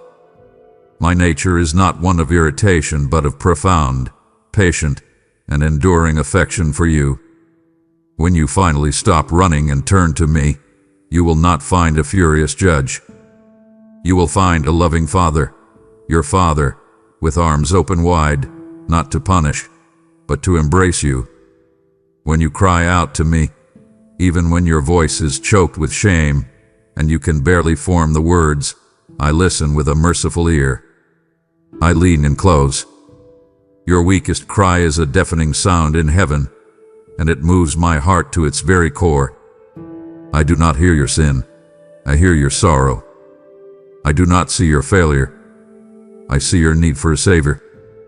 Do you feel that ache of loneliness that comes after you've made a mistake? That feeling of being utterly alone in your regret? I am the God of all comfort, and I am right there with you in that space. I want to be the comfort that soothes your guilt. I want to be the peace that quiets your self-condemnation. The world offers fleeting distractions, but I offer true, soul-deep comfort that can only come from being fully known and fully forgiven. Surrender your struggle for perfection to me. Stop trying to earn a mercy that is already freely and abundantly yours. Breathe in. Breathe out the lie that you are beyond repair. Today, you are not defined by your failings.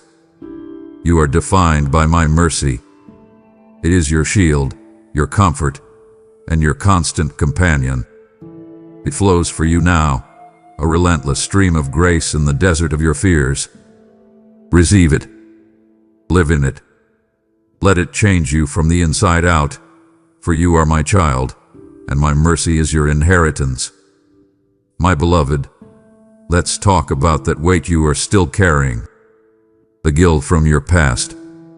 I see it. It clings to you like a shadow, whispering that you are disqualified, that you are stained beyond cleansing. You look in the mirror, and you see your mistakes. You remember the words you said that you can't take back, the actions that left scars on you and others.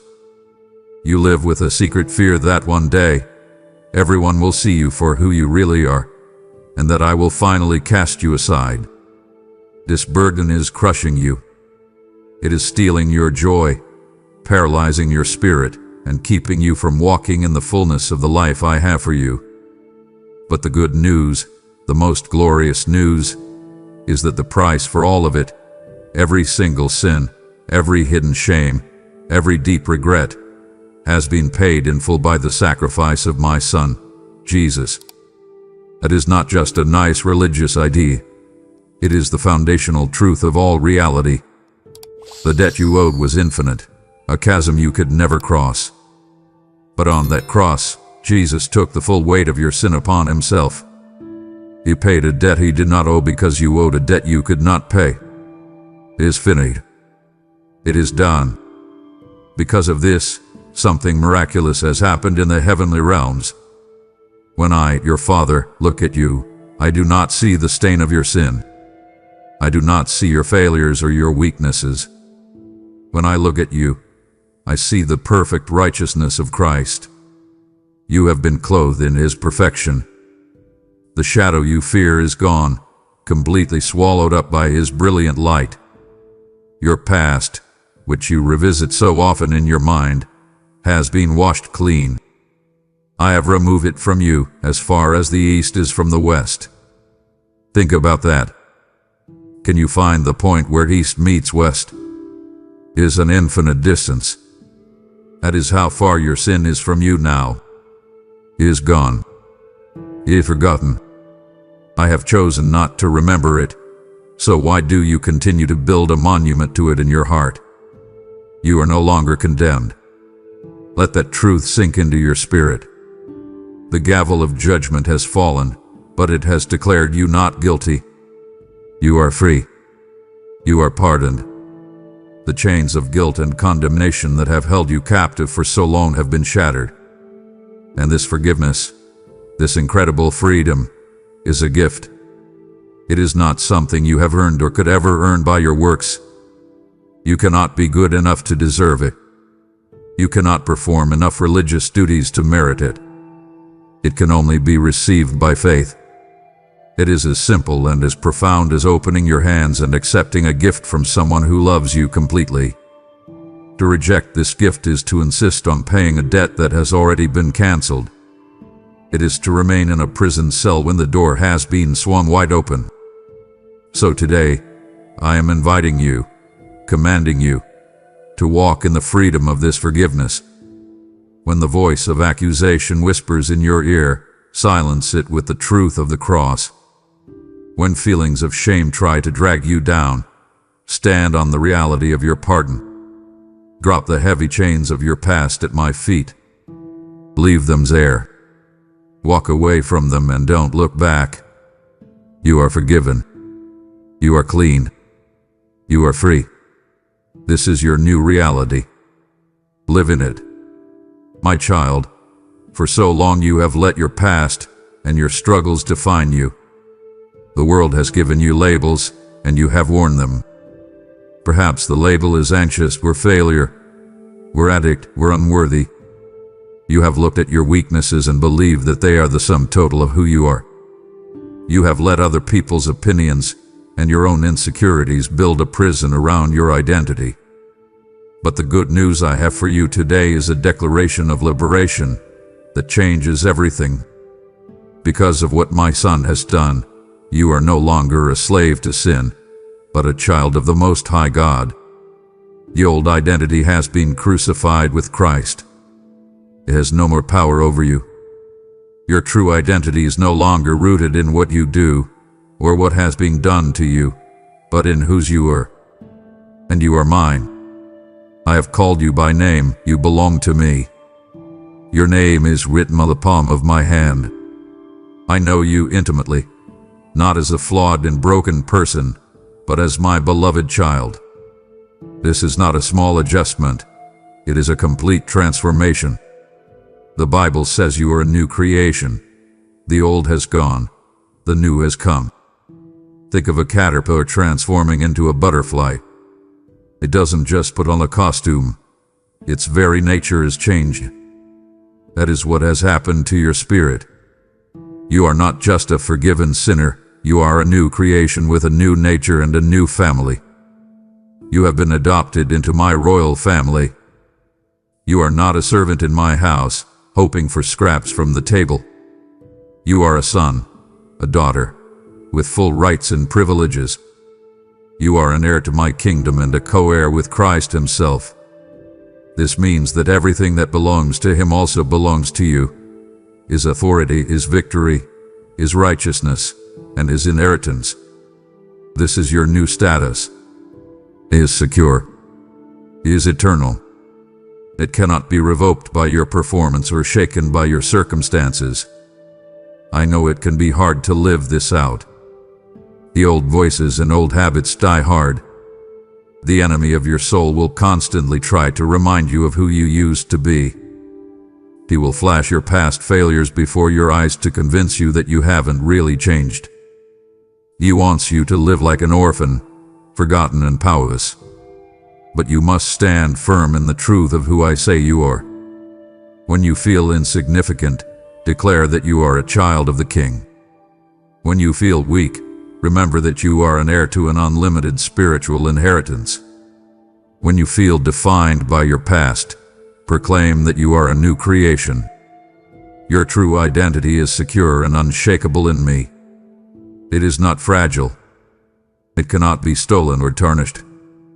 It is your eternal reality. So I ask you today to consciously lay down the old labels.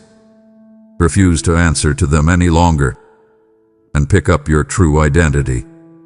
See yourself as I see you, righteous, holy, beloved, and chosen. This is who you are now.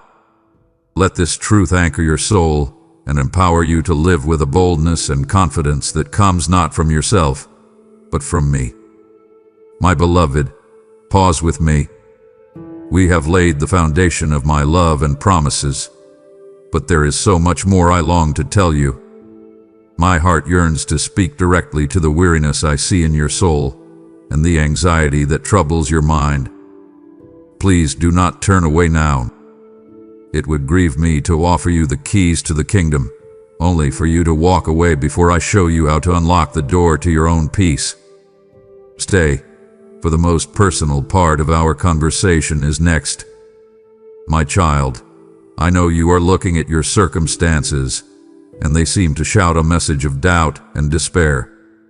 You see the bills on the table, you hear the uncertainty in the news, you feel the tension in your home, and your heart asks, where is God in all of this? Are his promises really true for me? Your soul is tossed on a sea of what-ifs and worst-case scenarios. The promises in my word can feel like beautiful but distant poetry when the reality of your life feels so harsh and demanding. But the good news I want to anchor your heart with today is this. Every single promise I have made in my word is available to you, and they are all yes and amen in Christ. They are not maybes. They are not dependent on your ability to make them happen. They are settled, divine truths. I am not a man, that I should lie. What I have spoken, I will bring to pass. People make promises they cannot keep. Circumstances change, intentions fail, strength gives out. But I am not like that. My word is eternal. Heaven and earth will pass away, but my words will never pass away. My promises are a firm anchor for your soul in any storm. An anchor doesn't stop the storm from raging, but it keeps the ship from being smashed against the rocks. When the winds of anxiety blow, you can hold on to my promise of peace. When the waves of lack threaten to overwhelm you, you can stand on my promise to supply all your needs. When you feel weak and defeated, you can anchor yourself to my promise that my grace is sufficient for you. These promises are not wishful thinking. They are your divine inheritance. They are the bedrock beneath the shifting sands of your feelings and circumstances. Hope in my promises, for they are more real and more lasting than the problems you are facing today. Do not build your life on the foundation of your fears, but build it on the unshakable foundation of my unchanging word. I also want you to know this: I am faithful to complete the good work I have started in you. You look at your own inconsistencies, your spiritual ups and downs, and you wonder if you will ever become the person you are meant to be. You see the gap between who you are and who you want to be, and it can feel discouraging. But your transformation does not ultimately depend on your willpower. It depends on my faithfulness. I am the potter, and you are the clay. I will not stop shaping you and molding you until you look like my son. I will finish what I started. Your part is to trust the process, to surrender to my hands, even when the pressure is uncomfortable. So today, I command you to stand on the certainty of my unchanging word. Take one of my promises, write it down, speak it out loud, meditate on it. Let it become more real to you than your fears. The world will offer you shifting opinions and empty assurances, but I offer you the solid rock of my eternal promises. They are yours. They are true, and they will not fail you. Come to me, my child. I am speaking to you now, the one who is so deeply tired. I see your exhaustion. It is not just a physical tiredness from lack of sleep. It is a soul weariness that comes from trying to hold everything together for so long. You are weary from striving, from worrying, from carrying burdens that were never meant for you to carry alone. You put on a brave face for the world. You smile and say you're fine, but I see the truth behind your eyes. I see the slump in your shoulders when you think no one is looking. I feel the heavy sigh that escapes your heart in the quiet moments. You are weary and heavy-laden, and the good news is that I have a personal invitation just for you. Come to me, and I will give you rest. This is not a suggestion. It is a divine command to cease your striving and enter into my peace. You have been running on your own strength for far too long, and your spiritual energy is depleted. You are trying to draw water from a dry well. But I see your exhaustion, and I am your source of supernatural strength. I want to make a divine exchange with you today. Give me your weariness, and I will give you my divine energy. Hand over your burnout, and I will infuse you with my vitality. It is a strength not born of human effort, but one that flows from my spirit directly into yours. You do not have to generate it, you only have to receive it. Let me carry your burdens, that anxiety about your children, that pressure from your job, that unresolved conflict, that fear for the future. They are too heavy for you. You have been trying to manage them, control them, and solve them on your own, and it is crushing you. Imagine laying those heavy bags down at my feet, one by one. I am strong enough to carry them. In fact, I am the only one who is. Letting me carry them is not a sign of weakness. It is a sign of wisdom. My peace is a gentle shepherd that wants to lead your soul to quiet waters. The world's idea of rest is an escape, a vacation, a distraction. But my rest is a presence. It is a deep, internal tranquility that can exist even in the middle of a chaotic life. It is the quiet confidence that I am in control, that I am with you, and that I am working all things for your good. You can find this rest in my presence. You do not have to strive any longer. You can stop the frantic paddling and allow the current of my grace to carry you. I am not asking you to do more. I am asking you to do less. Rest in me. Cease your own labors and enter into my rest. Let my peace stand guard over your heart and mine. In the stillness, you will hear my voice. In the stillness, your strength will be renewed. Today, accept my invitation. Let go of the burdens, cease the striving, and fall back into my arms. I will hold you. I will sustain you, and I will give you rest. My child, Let us speak plainly about the anxiety that grips you. I see it. I see your racing heart when you wake in the middle of the night, your mind spinning with worries you cannot control. I feel the tightness in your chest, that knot in your stomach that clenches with every piece of bad news, every uncertain email, every tense conversation. You are living in a state of high alert, constantly bracing for the next bad thing to happen. The world tells you this is normal, but I tell you it is not my will for you. The good news for your anxious heart is that you do not have to live this way. I am inviting you to a place of profound peace. Your first step is to recognize that I am in control of all things. You feel as though you are juggling a dozen fragile glass balls: your finances, your family, your health, your future, and you are terrified that you will drop one. The pressure is immense, but I am asking you now to stop. In your mind's eye, I want you to hand every single one of those spinning worries over to me. I am God. My hands are steady. I can hold them all.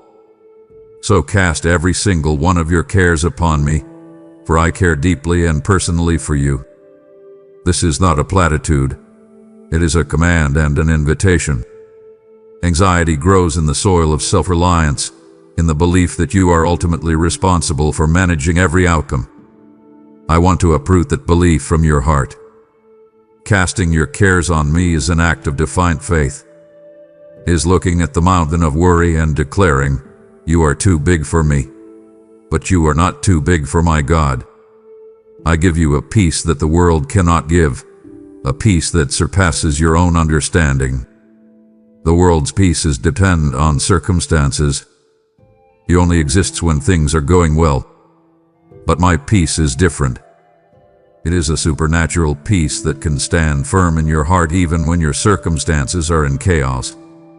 It is a guard I post at the door of your heart and mind, a divine sentinel that refuses to allow panic and fear to ransack your soul.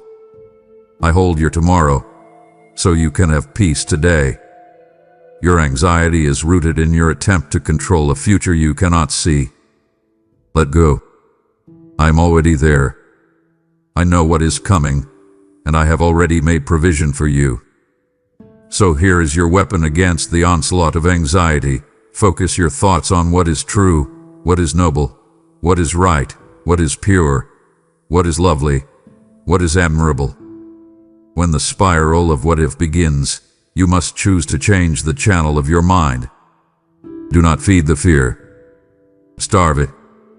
Feed your faith instead. Meditate on my goodness, my power, and my love for you. This is not a denial of your problems. It is an elevation of your perspective. You are acknowledging that I'm bigger than your problems. When you feel overwhelmed, remember that I am your refuge, a very present help in times of trouble. I am not a distant God who has to be summoned. I am right here, closer than your very breath, a strong tower you can run into and be safe. So run to me. Do not run to distractions or to numbing behaviors. Run to me. In my presence, anxiety must bow its knee. In my presence, peace reigns. Receive my peace now, my child. Let it flood your weary mind and calm your troubled heart. My child, I hear your silent prayers as you sit at your kitchen table, the bills spread out before you. I see the worry etched on your face as you look at your bank account, wondering how you will make it through. You feel the pressure of providing for your family, the fear of not having enough, the shame of falling behind. This world screams messages of lack and scarcity, and that fear has taken root in your heart, making you feel insecure and desperate. But the good news, the liberating truth for you today, is that I am Jehovah Jireh. That is my name. It means I am your provider. Your provision is not dependent on the economy, your employer, or your own efforts. Your provision is dependent on me, the owner and creator of all things. I know what you need even before you ask me. I see the worn-out shoes, the empty space in the refrigerator, the looming tuition payment. None of it has taken me by surprise. Your need does not overwhelm me. It is an opportunity for me to show you my faithfulness. You look at your limited resources and feel panicked. But I want you to lift your eyes and see with a new perspective. I own the cattle on 1,000 hills. My resources are limitless. You are the child of a king whose wealth is immeasurable. To think that I would not care for your basic needs is to misunderstand my very nature and my love for you. I will supply all your needs according to my glorious riches in Christ Jesus. This is not a hopeful wish. It is a divine promise. Notice it does not say I will supply your needs according to your paycheck or the health of the stock market. I will supply them from my own unlimited, glorious storehouse. You are not limited to what you can see. You are connected to a supernatural source. You see the sparrows. They do not sow or reap, yet I feed them. You see the lilies of the field. They do not labor or spin, yet I clothe them in a splendor that surpasses even that of a king. You, my child, are infinitely more valuable to me than the sparrows and the lilies. If I lavish my care on them, how much more will I care for you? So what is your part in this? I have given you a simple, beautiful instruction.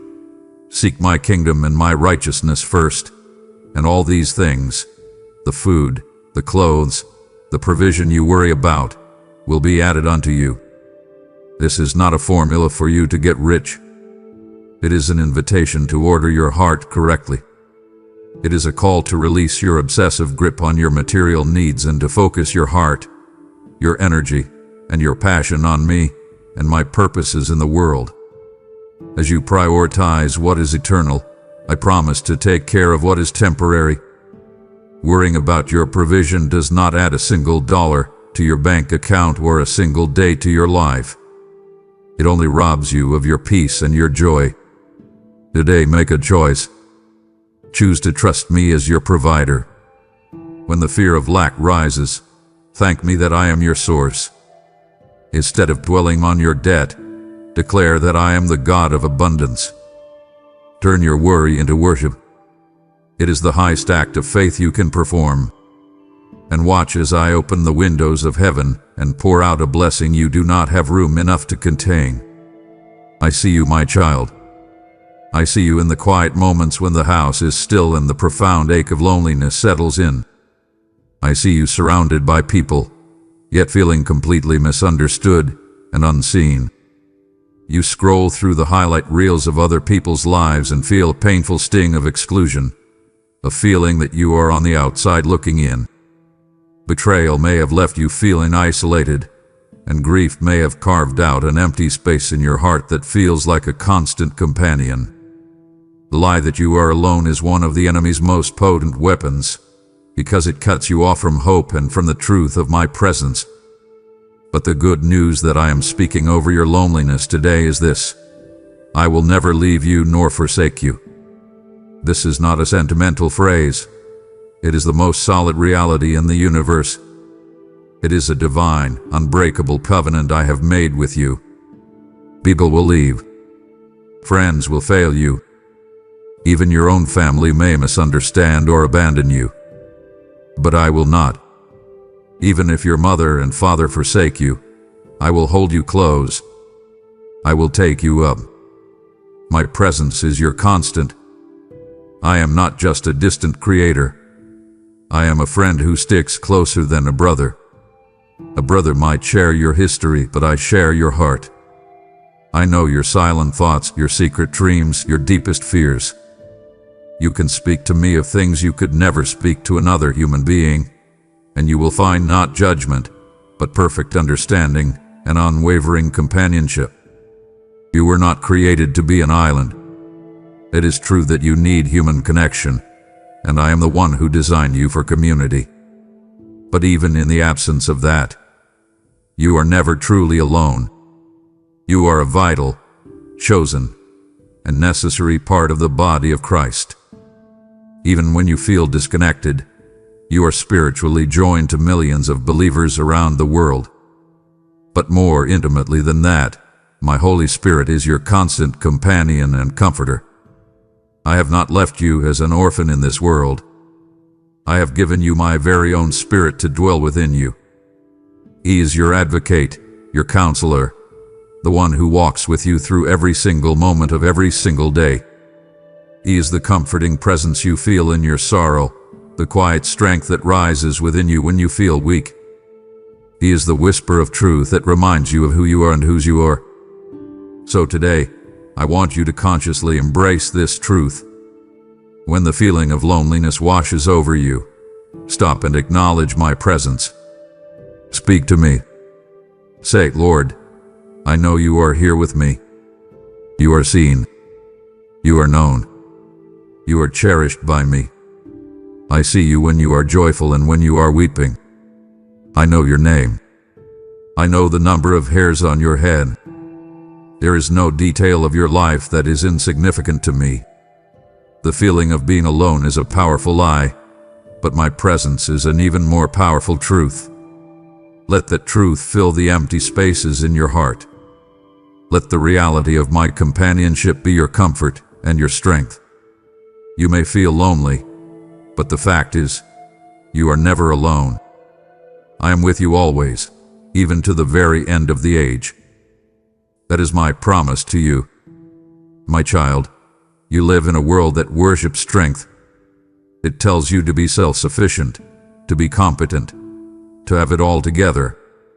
It tells you to hide your weaknesses, to cover up your flaws, and to project an image of unbreakable confidence. And you, my beloved, are tired of the act. You are acutely aware of your weaknesses.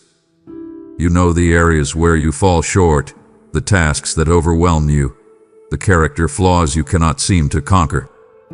You feel weak, inadequate, and sometimes on the verge of giving up. You look at your weakness and you see it as a disqualifier, a sign of your failure.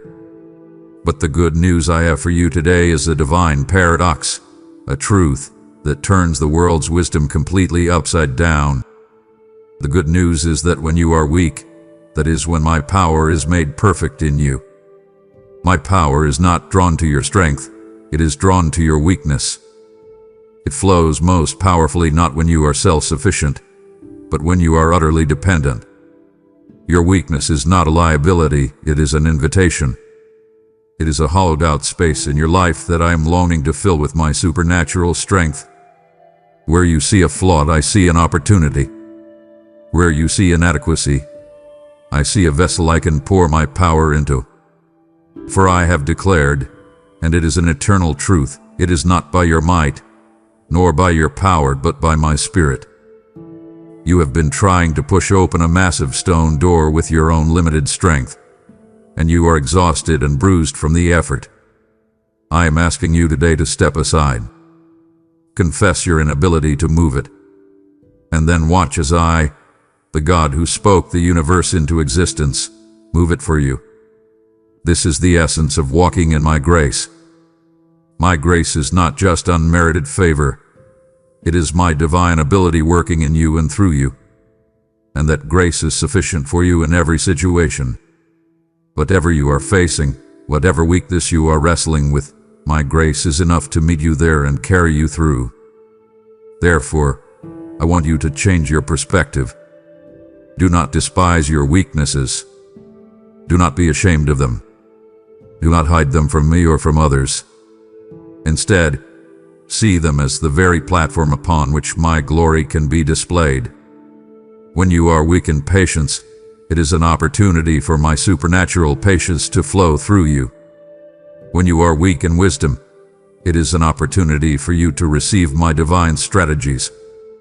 When you are weak in strength, it is an opportunity to lean on my everlasting arms. Lean on me. Depend on me. Stop telling yourself you need to be stronger and start telling me that you need my strength. This shift in reliance is the key to a life of victory.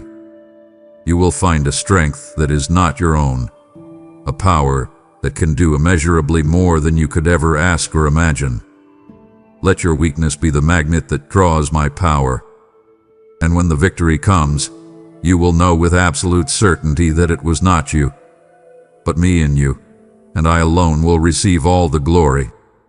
You have just heard how my strength is made perfect in your weakness. You have prayed, use me, Lord, even in my weakness. This is how I am answering you now. Your gift becomes a wellspring of my strength for another soul drowning in their own weakness, carrying my voice into their despair. Every super thanks you give is a seed of strength, sown from your trust in me, and I will ensure it is harvested in a life that is about to give up. This moment is a divine appointment. Your obedience right now unlocks a channel of my power for countless others. I said give, and it will be given to you, and my word never returns void. As you release what is in your hand, watch how I release my strength over your household, a divine protection that money cannot buy. The link to give through PayPal is in the description below. Now, partner with me. Live, give, and become an extension of my strength in a broken world. Stay with me, my child. Can you feel the shift in your spirit? We have addressed your deepest burdens, but I long to give you more than just relief. I want to give you my very own guidance and show you how I hear your every word. My heart aches at the thought of you leaving now, comforted for a moment, but still feeling lost on the path tomorrow. Do not grieve me by accepting the provision without staying to walk with the provider. Let me show you the way forward. I know the confusion you feel, my child. You stand at a crossroads in your life, and the path forward is shrouded in fog. You are paralyzed by the fear of making the wrong choice. The questions haunt you. What if I take the wrong job? What if I choose the wrong partner? What if I make a mistake I can't undo? What if I miss your will for my life? This uncertainty can be overwhelming, leaving you feeling stuck and afraid to move in any direction. But the good news that quiets this fear is that you are not left to navigate this journey on your own. I have not abandoned you to your own limited understanding. I promise you this. I will instruct you and teach you in the way you should go. I will counsel you with my loving eye upon you. My guidance is not a riddle you have to solve. It is a relationship you are invited into. I am your personal guide. Your steps are ordered by me, and I delight in every detail of your life. There is no decision too small or too large for my attention. I am as concerned with the major forks in the road as I am with the small, daily steps you take. The world tells you to rely on your own intellect, to make pro and con lists, to trust your gut. And while there can be wisdom in those things, your ultimate trust must be in me. Even when the path seems dark and you cannot see 2 steps ahead, my word is a lamp for your feet and a light for your path. A lamp does not illuminate the entire forest at once. It sheds just enough light for you to take the next safe step without stumbling. That is how my guidance often works. I may not reveal the 10-year plan, but I will faithfully give you the light you need for today. I make level paths for your feet, and I take hold of your right hand. I am actively working to remove obstacles you cannot even see and to make your way smooth. So what is your part? It is simple. Trust in me with all your heart, and lean not on your own understanding. In all your ways, acknowledge me, and I will make your path straight. Trusting me doesn't mean you will have all the answers in advance. It means you are putting your hand in the hand of the one who does. It is a release of your need to control and a surrender to my loving leadership. When you face a decision, big or small, bring it to me. Acknowledge me. Say, Father, I don't know what to do here. I need your wisdom. I trust you to lead me. And listen. Listen in prayer. Listen through my word. Listen through the wise counsel of godly people I have placed in your life. And then, Take the next step in faith. Do not be paralyzed by the fear of getting it wrong. Even if you take a misstep, my grace is sufficient to redirect you. I am a master at weaving all things, even our mistakes, together for good. So let go of the anxiety of navigation. Your job is not to know the entire map. Your job is to hold the hand of the guide. I have you. I am leading you, and I will not let you go. My child, I know there are times you feel your prayers are just empty words echoing in a silent room. You pour out your heart. You speak your deepest needs and fears, and then you are met with what feels like a deafening silence. In those moments, a terrible doubt can creep in, whispering, "Does he even hear me? Does he even care?" You see others receive answers, and you wonder if your prayers are somehow flawed, if they are getting lost on their way to me. You feel insignificant, your voice too small to be heard in the vastness of the universe. The good news, the absolute truth I need you to hold on to today, is that your prayers are never unheard. My ears are always open to the cries of my children. The very instant a prayer is formed in your spirit, before it is even shaped into words on your lips, it arrives before my throne. It is not a faint whisper. It is a clear and powerful sound that has my full and undivided attention. In fact, I often answer before you'd even call. While you are still speaking, I hear and I am already moving on your behalf. Your prayers are a sweet and pleasing aroma to me. In the courts of heaven, your honest, heartfelt words, especially the broken, tear-stained ones, are more precious than the most expensive incense. They are the fragrance of a relationship, the beautiful sound of a child speaking to their father. Never believe the lie that your requests are an irritation to me. I delight in your dependence. I cherish your trust. There is no request too large for my power or too small for my attention. The anxiety that keeps you awake at night, bring it to me. The provision for your daily bread, ask me for it. The desire for a reconciled relationship, and trust it to me. The longing for your children to walk in my ways, I share that longing with you. Nothing that concerns your heart is trivial to mine.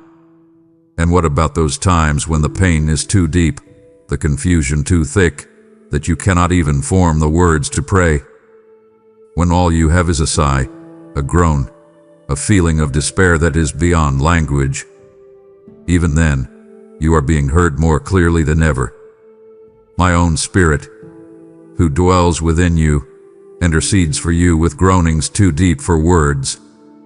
He knows your heart perfectly, and he translates the anguish of your soul directly to me. So even when you are silent, you are not prayerless. You are being represented before my throne by the perfect advocate. So I command you, my child, do not stop praying. Do not give in to discouragement. Do not believe the lie that your voice does not matter. Your prayers are powerful. They are changing things in the spiritual realm in ways you cannot yet see.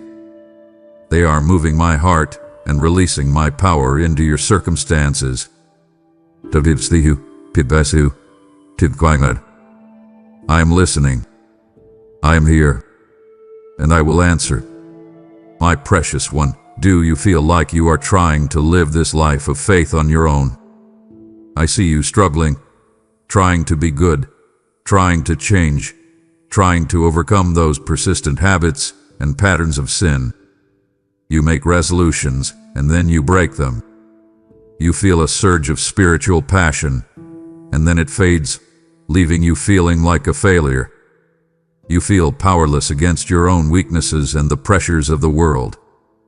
It can feel like an impossible, exhausting task. But here is the most incredible, empowering, and game-changing good news. I have not left you as an orphan to fend for yourself. I have not given you a set of rules and then left you on your own to try and keep them. I have come to live inside of you. I have given you my very own Holy Spirit, the third person of the Godhead, to be your constant companion and your indwelling power source. You are not alone in your struggle. You are divinely empowered. The Holy Spirit is your helper. He is the one who comes alongside you to strengthen you when you are weak and to guide you when you are lost. He is your counselor, the one who whispers wisdom and truth into your heart when you are confused. He is your advocate, the one who stands in your defense when the accuser whispers lies of condemnation. He is your teacher, the one who takes my written word and makes it come alive in your spirit, revealing its truth and applying it to your life. You are not meant to produce holiness by your own effort. You are meant to yield to His work within you. Think of the fruit of the Spirit: love, joy, peace, patience, kindness, goodness, faithfulness, gentleness, and self-control. This is not a to-do list for you to strive after. This is the evidence of His life flowing through you. That sudden ability to love someone who is difficult to love. That is His fruit. The unexplainable joy that rises in your heart even in a difficult season. That is His fruit. The patience you do not naturally possess when you are tried. That is His life, being lived out through you. He has also sealed you for the day of redemption.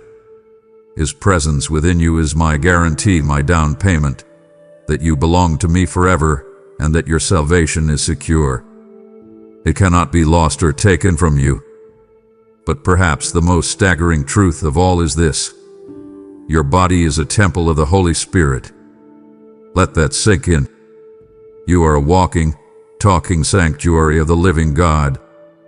The same power that parted the Red Sea, the same power that brought down the walls of Jericho, the same power that raised Jesus Christ from the dead, that very power resides in you. So when you feel powerless, remember who lives in you. When you feel you cannot change, remember that the great transformer has made His home in your heart. Your part is to learn to listen to His voice, to yield to His prompting, and to depend on His power rather than your own. Stop trying so hard in your own strength. Instead, learn to say, "Holy Spirit, I can't, but you can. Live through me today." This is the secret to a life of victory, peace, and true spiritual transformation. I see you, my child, standing before what looks like an impenetrable wall. You feel stuck. The path you thought you were on has come to a dead end. You have knocked on doors, but they have remained firmly shut.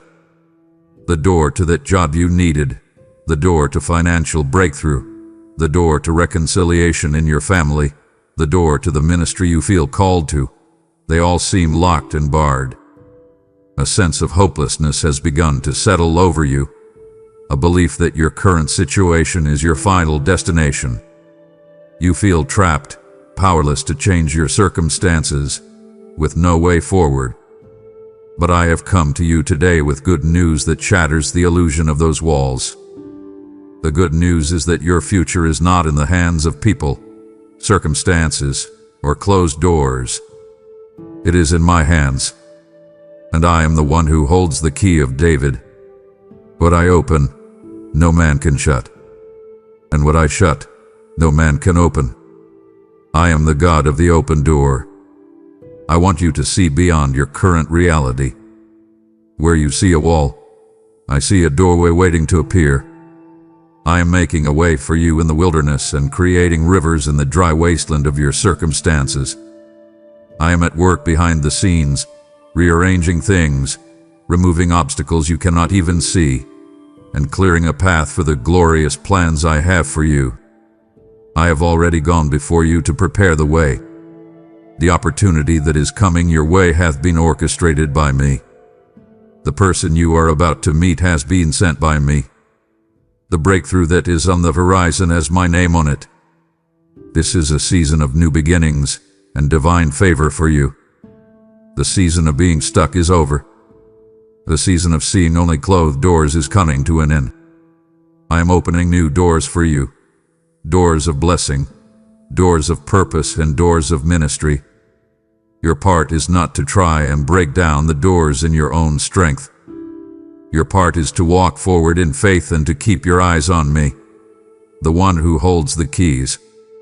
Stop staring at the closed doors of your past and turn your face toward me in expectation. When you see a door begin to creak open, do not hesitate in fear. Do not disqualify yourself with feelings of inadequacy. Step through it with courage, knowing that I would not have opened it if I had not already equipped you for what is on the other side. This requires you to be spiritually awake and attentive. Pray for discernment to recognize the doors I am opening and the wisdom to walk through them. Some doors will be obvious. Others will require a step of faith into the unknown. But know this, every door I open for you will lead you closer to your divine destiny and will bring glory to my name. Get ready. Prepare your heart. The knocking you hear is the sound of my hand opening a new door for your life. Expect me to move. My child, you are facing a situation that feels complex and confusing. You have turned it over and over in your mind, analyzing it from every angle, making lists of pros and cons, but you still do not know what to do. You are tormented by the fear of making a foolish choice, a decision that you will later regret. The weight of this decision is heavy on your shoulders, and you feel the pressure to have it all figured out.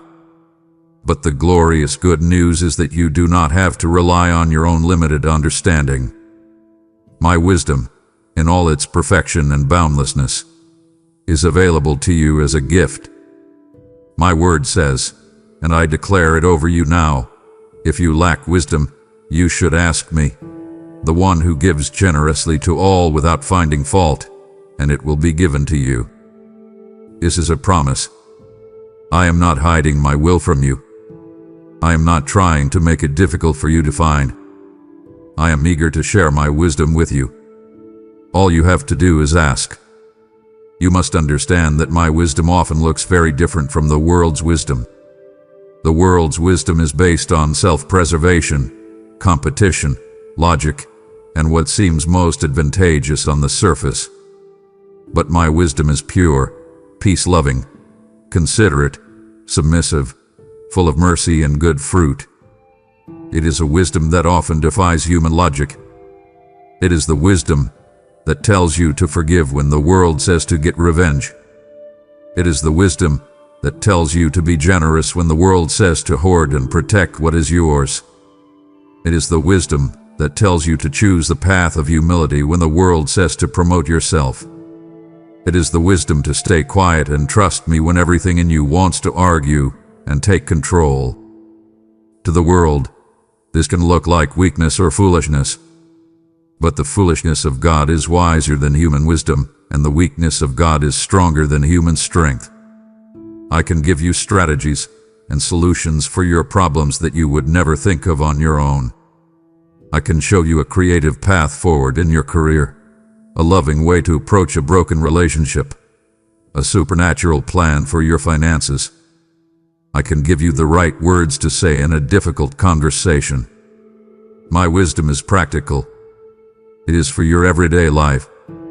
The beginning of accessing this wisdom is the fear of the Lord, not a cowering fear, but a reverent awe and a humble recognition that I am God and you are not. It is an attitude of dependence that says, Father, I need you. I cannot do this on my own. I submit my plans, my intellect, and my will to you. So today, in all your decisions, seek my counsel. Before you act, before you speak, before you send that email or make that phone call, pause. Create a quiet space in your heart and ask, Father, what is your wisdom here? Show me your way. And then listen. I will guide you. I will give you the discernment you need to distinguish right from wrong. I promise I will not lead you astray. Walk in my wisdom, and your path will be secure. My beloved, please stay a little longer. You have heard of my power and my presence with you, but I yearn to show you the beautiful purpose behind it all. I am shaping you, my child, turning even your mistakes into miracles. It would wound my heart for you to have my tools in your hand, but not remain to let the master craftsman show you the incredible person you are becoming. Do not walk away from your own unveiling. I hear the cry of your heart, my beloved. Why is this so hard? Why am I still struggling with this? When will this trial finally end? You look at your life, at the persistent challenges, the relentless pressures, and the painful circumstances, and you feel weary. You wonder if you are being punished, or if I have forgotten you in your struggle. The pain is real, and I do not dismiss your questions or your tears. But I want to pull back the curtain for a moment and give you a glimpse of what is really happening from my eternal perspective. The good news is that this trial is not pointless. It is not a punishment. It is my workshop, and you are my masterpiece in the making. I am working all things, the good, the bad, the beautiful, and the painful, together for your ultimate good. And what is that ultimate good? It is to conform you to the image of my Son, Jesus. I'm making you more like him. I am the potter, and you are the clay. Right now, you may feel like you are on the potter's wheel, spinning and dizzy. The pressure you feel is the gentle but firm touch of my hands, shaping you, molding you, removing the lumps of pride and smoothing out the rough edges of your character. The process is not always comfortable. Sometimes it requires pressure. Sometimes it requires heat. But you must trust the hands of the potter. I know what I am doing. I am not making a common pot, but a magnificent vessel of honor, fit for the king's use, filled with my glory. I am also the master gardener, and you are a branch connected to my Son, the true vine. For a branch to be fruitful, it must be pruned. Sometimes, I have to lovingly cut away the things in your life that are hindering your growth, dead branches of old habits, tangled vines of wrong relationships, or even good things that are taking the place of the best things. The pruning hurts for a season, but I promise you, its purpose is to enable you to bear more fruit, more abundant and beautiful fruit than you ever thought possible. So be patient with the process, my child, and be patient with yourself. You are my workmanship, and my work is beautiful and perfect. I am building within you a character of unshakable resilience, of unwavering integrity, and of profound, Christ-like love. You may not see the final product yet. You may only feel the spinning and the pressure and the pruning. But I see what you are becoming. The trials you face are refining your faith, making it more precious than pure gold. They are teaching you endurance, and endurance is developing your character, and character is strengthening your hope, and that hope will not lead to disappointment. So do not grow weary in the process. Surrender to my hands. Trust my heart. I am with you on the wheel. I am with you in the fire, and I will not stop my work until it is gloriously complete. My child, do you ever feel lost in the crowd? Do you look at your life, the repetition of your daily tasks, the commute, the chores, the familiar routine, and wonder, is this all there is for me? Does my life even make a difference? You see others who seem to have grand callings and impressive talents. You see the ones with large platforms and hear their loud voices, and in comparison, your life can feel so small, so quiet, so ordinary. A quiet lie has settled in your heart that significance belongs to a chosen few, and you are not one of them. But the good news I must declare over you, a truth that changes the value of your every breath, is that you were created on purpose, for a purpose. Your existence is not a random accident in a meaningless universe. You are a deliberate, intentional, and specific creation of my heart. And before the beginning of time, I prepared good and noble works for you, and only you, to walk in. I want you to understand how uniquely I have designed you for this purpose. Look at your hands, your mind, your heart. The unique blend of gifts you possess, the passions that set your soul on fire, the quirks of your personality that make you who you are. I gave you all of them. Even the painful experiences you have endured, the scars you carry, I have not wasted a single one. I am weaving them all together into a beautiful tapestry, equipping you for a calling that no one else on this earth can fulfill. I do not need you to be a copy of someone else. I already have them. I need you. The world does not need another version of a famous preacher or a well-known leader. The world, your world, needs you. The specific sphere of influence I have given you, in your home with your family, at your desk in your workplace, in your chair in your community group, that is your sacred assignment. It is the holy ground where I have called you to reflect my love. Therefore, I command you today to stop the crippling habit of comparison. It is a thief that steals the joy of your own unique calling. Stop looking at someone else's field and belittling the plot of ground I have given you to cultivate. Your life is not small to me. It has profound and eternal significance in my kingdom. The quiet prayer you offer for a coworker, the patient love you show to a difficult child, the integrity you display when no one is watching, the word of encouragement you give to a friend. These are not small things. In my economy, these are the very acts that build my kingdom and echo in eternity. So step into your calling with confidence. Embrace who I made you to be.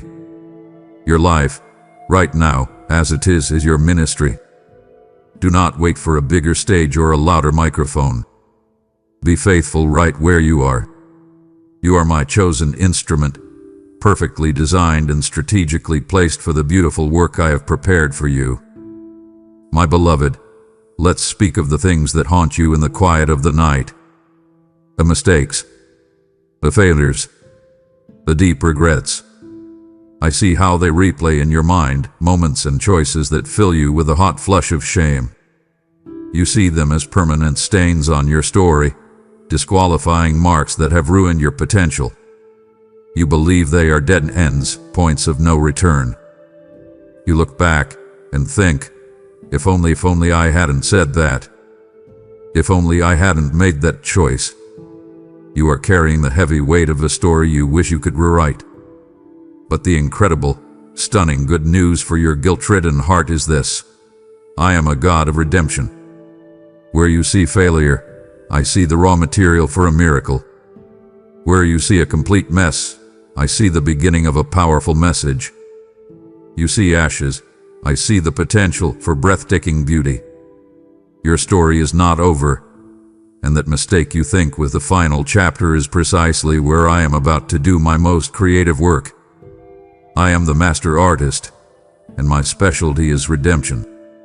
I can take the most broken, shattered pieces of your past and configure them into a beautiful and brilliant mosaic of my grace. Things you have hidden in shame for years, I can bring into the light and transform into a testimony that will set others free. This is my promise to you. The comeback will be far greater than the setback. I will take your deepest regrets and weave them into a story of my faithfulness that will bring hope to the hopeless. You think your past disqualifies you from being used by me, but in my kingdom, it is often your greatest qualification. Your brokenness allows my light to shine through the cracks. Your story of failure, when redeemed by my grace, becomes a beacon for others who are lost in the same darkness. It allows you to speak with an authenticity and compassion you would have never otherwise known. So I am asking you today to do the bravest thing you can do. Bring me your failures. Stop hiding them. Stop punishing yourself for them. Lay them at my feet. Give me your shame, your regret, your broken pieces. Watch what I will do with them. I am the God of the second chance, and the third, and the fourth, and the 70 times seventh chance. My grace is not a limited resource, it is an unending ocean, and it is far greater than your past. Do not let shame hold you prisoner for one more day. The story of your life is still being written, and the author is a specialist in surprise endings and glorious plot twists. Your greatest mess is about to become your greatest message of my mercy. Believe this, for I am already at work, turning your mistake into a miracle. My child, I see you as you sit in the assembly of my people. You look around, and you see others who are gifted. You see the one who speaks with eloquence, the one who sings with an anointed voice, the one who leads with effortless charisma. And in your heart, a quiet, thankful thought forms. I have nothing special to offer. I'm just ordinary. I don't have a gift like that. You feel like a spectator in my kingdom, a bench warmer in the great story I am writing, because you have believed the lie that you are ungifted. But the powerful good news I want to awaken in your spirit today is that if you are my child, you are spiritually gifted. There are no exceptions. The moment you received my Son, my Holy Spirit came to dwell within you, and He did not come empty-handed. He bestowed upon you specific, supernatural gifts, custom designed for you, to be used for my glory and to build up my church. I need you to broaden your understanding of what a spiritual gift is. It is not always something that happens on a stage or with a microphone. Some of the most powerful gifts work in the quiet, unseen places. Perhaps your gift is serving, that divine ability to see a practical need and meet it with joy, to work tirelessly behind the scenes to make everything possible for others. Perhaps your gift is encouragement, that supernatural capacity to speak a word of hope and strength right into the heart of a person who is about to give up.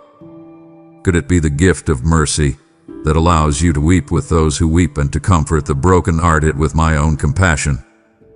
Perhaps it is the gift of giving, of hospitality, of faith, of wisdom. These gifts are not for your own glory or for your own benefit. They are given to you for the common good, to be a channel of my love to the rest of the body. Do not neglect the gift that is in you. To neglect it is to rob your brothers and sisters of the blessing I intended to give them through you. Your gift is like a muscle. The more you use it, the stronger it becomes. The enemy would love for you to keep your gift wrapped up in the napkin of insecurity and comparison. He knows that when you begin to operate in your gifting, the kingdom of darkness trembles. You, my child, are a valued, vital, and necessary part of the body of Christ. The body needs your unique function. We are incomplete without you. So today I invite you to step out. Ask me, Father, what are the gifts you have given me? I will show you. Then, begin to use them. Start small. If you have the gift of encouragement, send that text message. If you have the gift of serving, volunteer for that task. If you have the gift of hospitality, open your home. As you step out in faith and love, you will discover a joy and a fulfillment that you have never known. The joy of being used by me for eternal purposes. You are not ordinary. You are supernaturally gifted. Now, go and use what I have given you. My dear, faithful child, you are weary. I see it. You have been laboring for me in the quiet places, and you see so little result. You have been pouring out your life in service, in prayer, and in acts of love, and you are tired. You are the one who rocks the crying baby in the nursery, who makes the coffee, who stays late to clean up. You are the one who faithfully prays for that wayward loved one year after year, with seemingly no change. You are the one who shows kindness to a difficult coworker, day in and day out, only to be met with bitterness. And in your exhaustion, a question rises from your heart. Lord, does any of this even matter?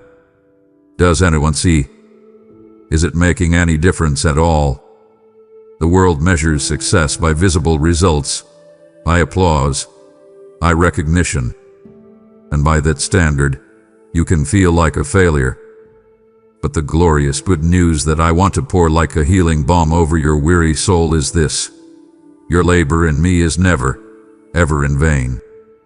Everything you do for me, no matter how small, no matter how hidden, is seen, recorded, and celebrated in heaven. Your acts of love and service have profound and eternal consequences that you will not fully understand until you see me face to face. The world may not see, but I see. People may not thank you, but I am watching with a father's proud and grateful heart. That patient word you spoke, that selfless act you performed, that quiet prayer you whispered when you were exhausted, it is all producing an eternal weight of glory. Even a simple cup of cold water given to a thirsty person in my name will not lose its reward. You are not simply working for this life. You are storing up treasures in heaven, treasures that moths and rust cannot destroy, and that thieves cannot break in and steal. Your faithfulness is creating an eternal inheritance that will never fade. So I plead with you today, do not grow weary in doing good. I know you are tired, but at the proper time, at just the right moment, you will reap a harvest if you do not give up. The harvest is not a maybe, it is a certainty. Your faithfulness matters more than you could ever know. It matters to me. It matters to my kingdom. It matters to the people you are touching, even when you cannot see the impact. Every seed of love you sow, every act of service you perform, is being watered by my Spirit, and it will bear fruit. So take heart. Draw your strength from me.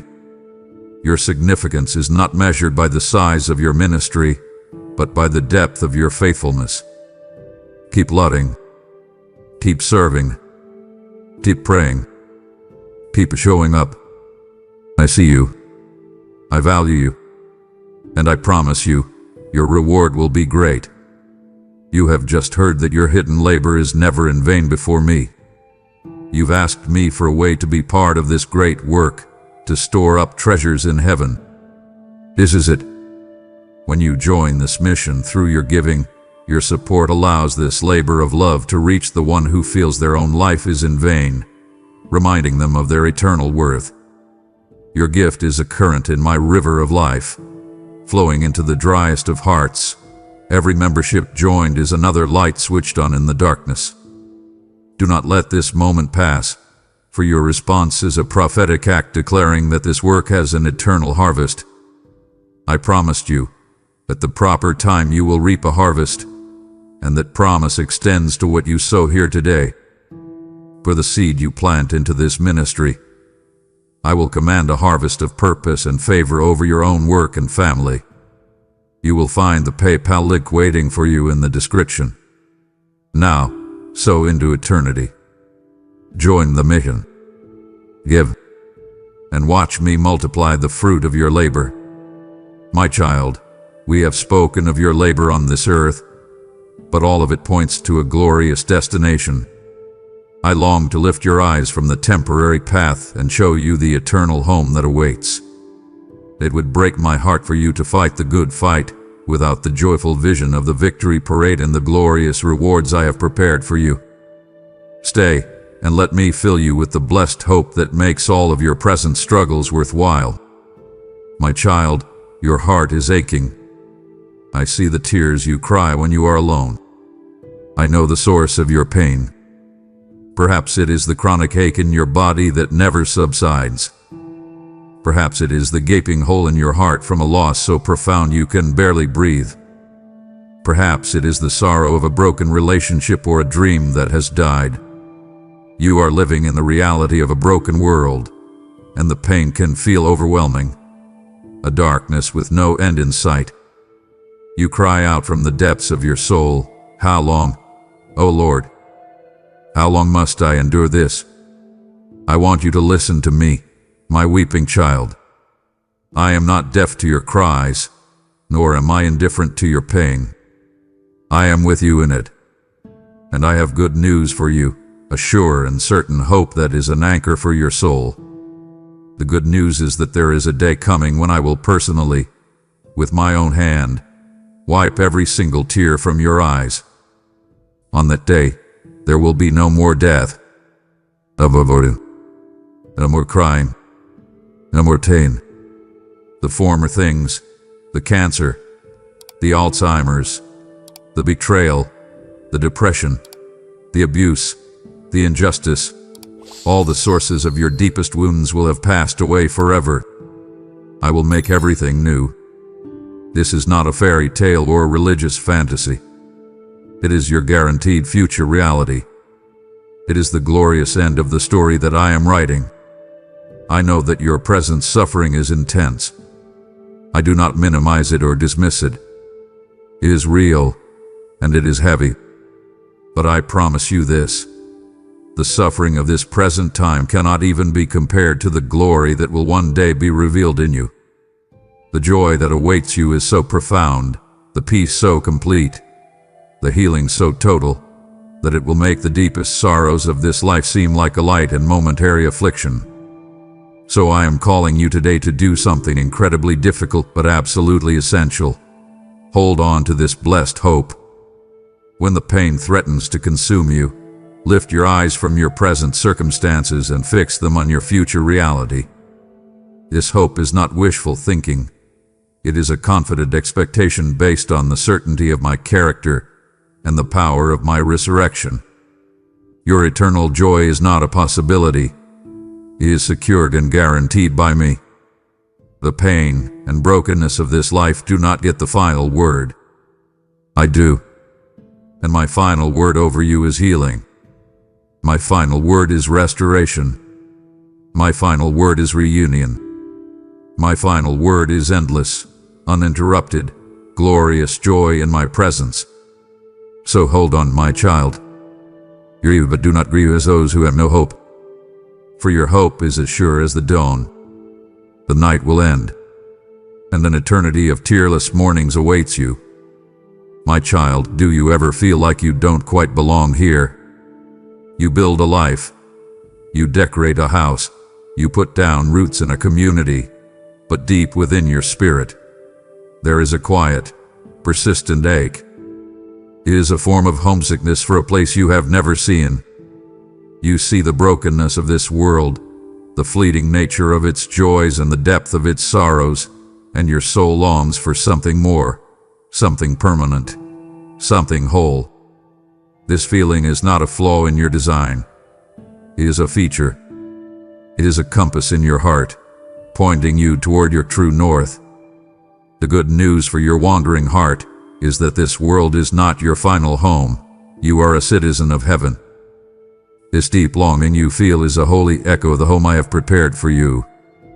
I told my disciples, and I tell you now, I am going to prepare a place for you in my Father's house.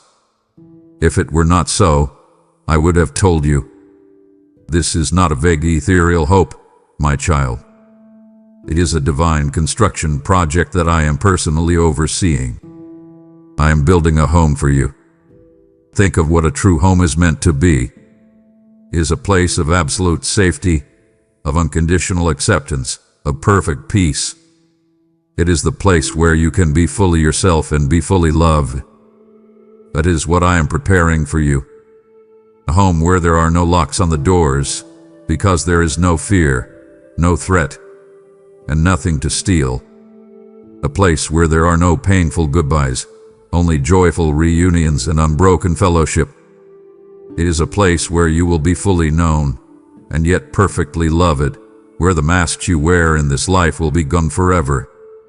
An inheritance is waiting for you there, glorious and imperishable, that can never spoil or fade.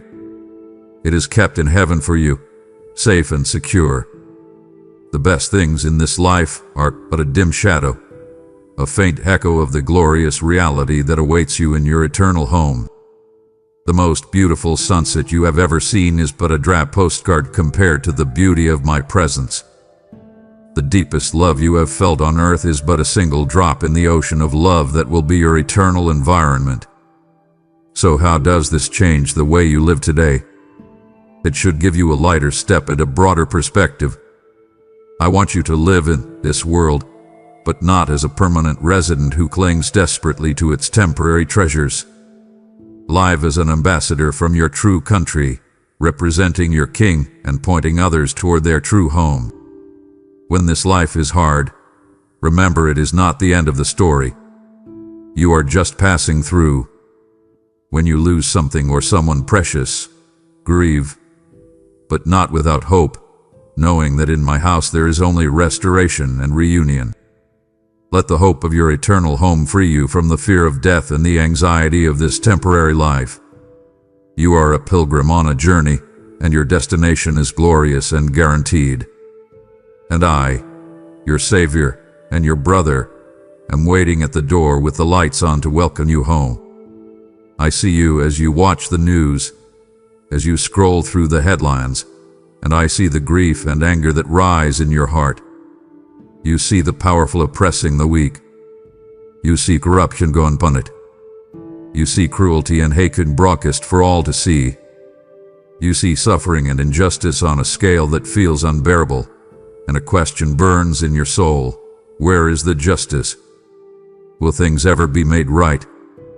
It can feel like darkness has a stranglehold on this world, that evil is winning the battle, and that your prayers for righteousness are being ignored. The good news, the thundering, world-changing good news, is that this present state of affairs is temporary. The story is not over. The king is coming back. And when I return, every wrong will be made right. Every act of injustice will be brought into the light. And a true, perfect, and everlasting justice will roll down like a mighty river. My return will not be a secret or a quiet affair that some people might miss. The Lord himself will descend from heaven with a shout, with the voice of the archangel, and with the trumpet call of God. It will be the most triumphant and undeniable moment in all of human history. Every eye will see me. It will be the ultimate victory celebration, the final and complete establishment of my kingdom. The powers and principalities of this world that now seem so intimidating will be brought to nothing. Evil will be judged and removed forever. My return is the great hope of all creation. It is the moment when all that was broken by sin will be healed and restored. It is the day when the groaning of creation will finally give way to a song of joyous liberation. But this future hope is not meant to be a form of escapism from the present. It is meant to purify and empower you for how you live right now. Because you know the King is coming, you are called to live in a state of readiness and holy expectation. Do not live as if this broken world is all there is. Do not invest all your hopes and dreams in a system that is passing away. Live with a sense of eternal purpose and urgency, knowing that the time is short. Let this hope make you brave.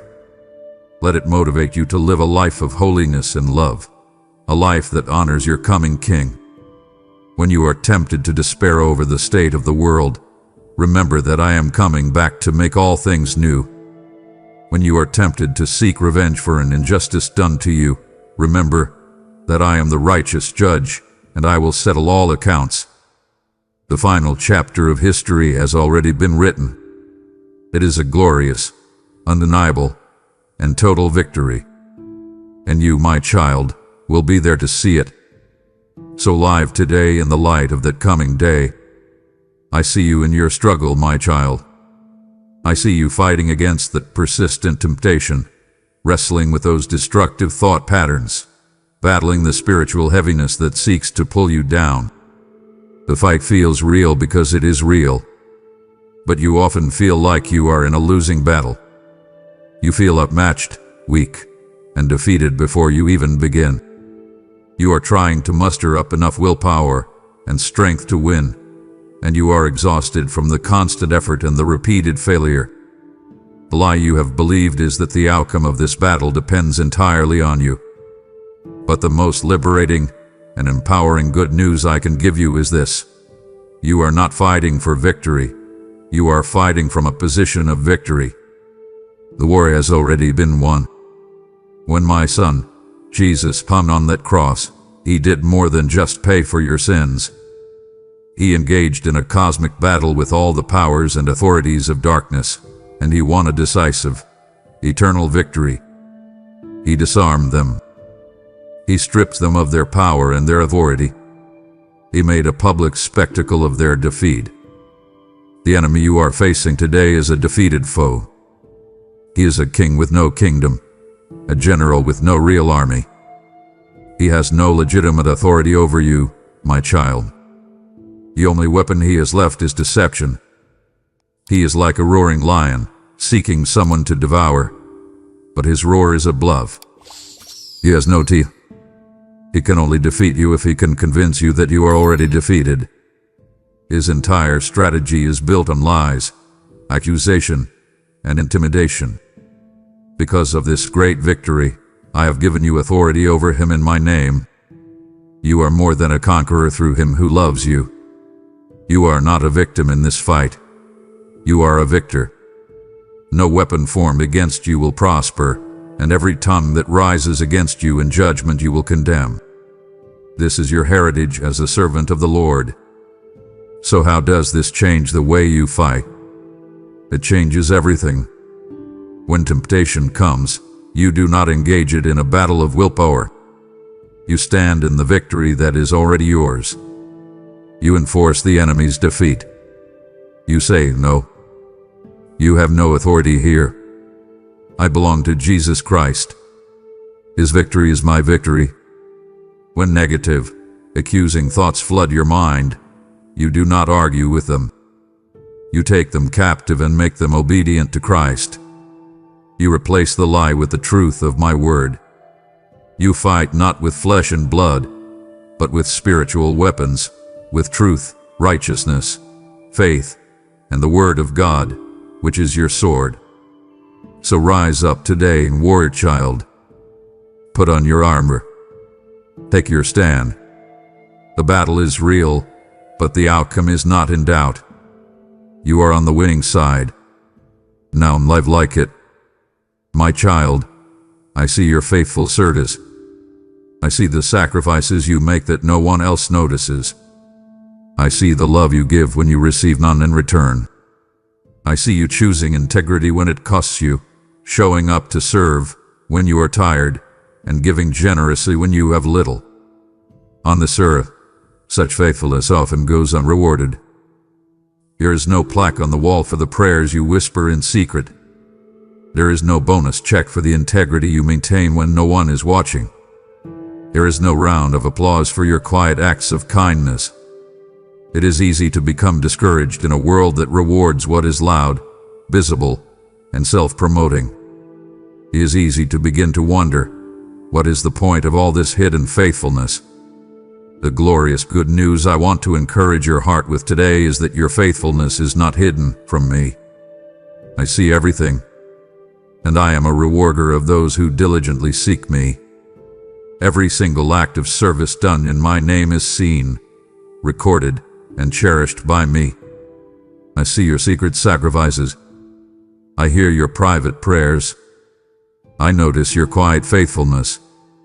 Nothing is lost. Nothing is forgotten.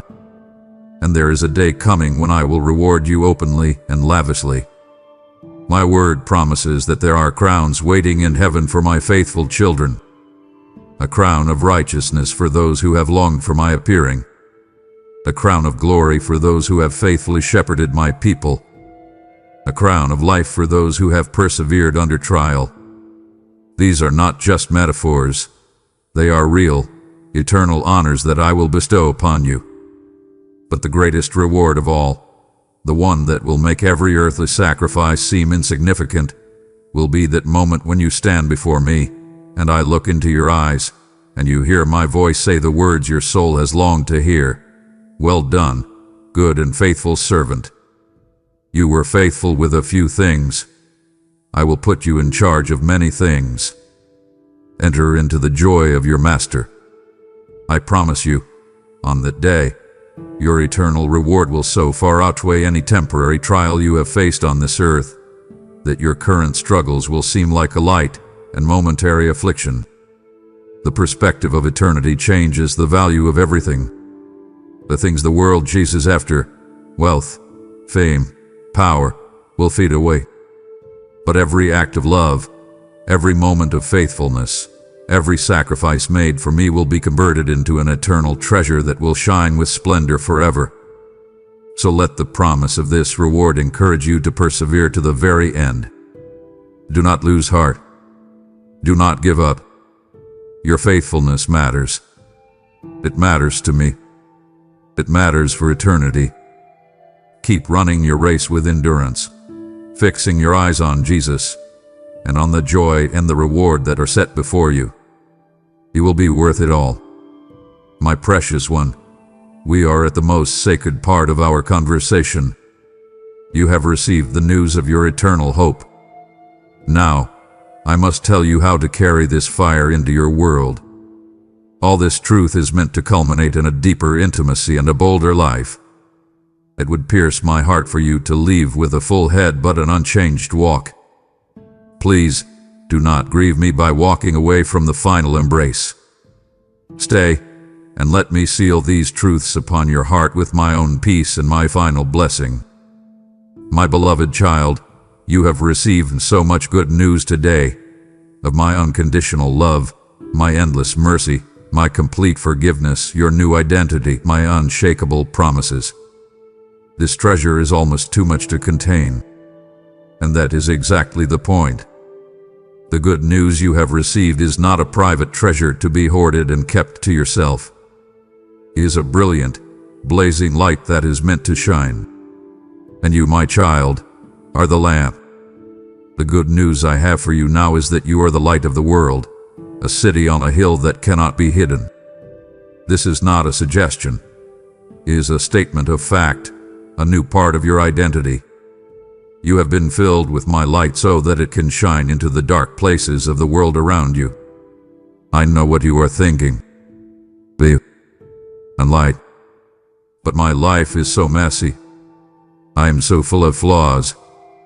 I don't know it of. I'm afraid of what people will think. What if they reject me? You feel utterly inadequate for the task. But here is the secret. I am not asking you to generate your own light. I am asking you to simply let my light, which is already in you, shine through you. You are the lamp, but I am the flame. Your job is not to be a perfect, flawless example. Your job is simply to be an honest reflection of my grace. In fact, it is often through the cracks of your brokenness that my light shines most brightly.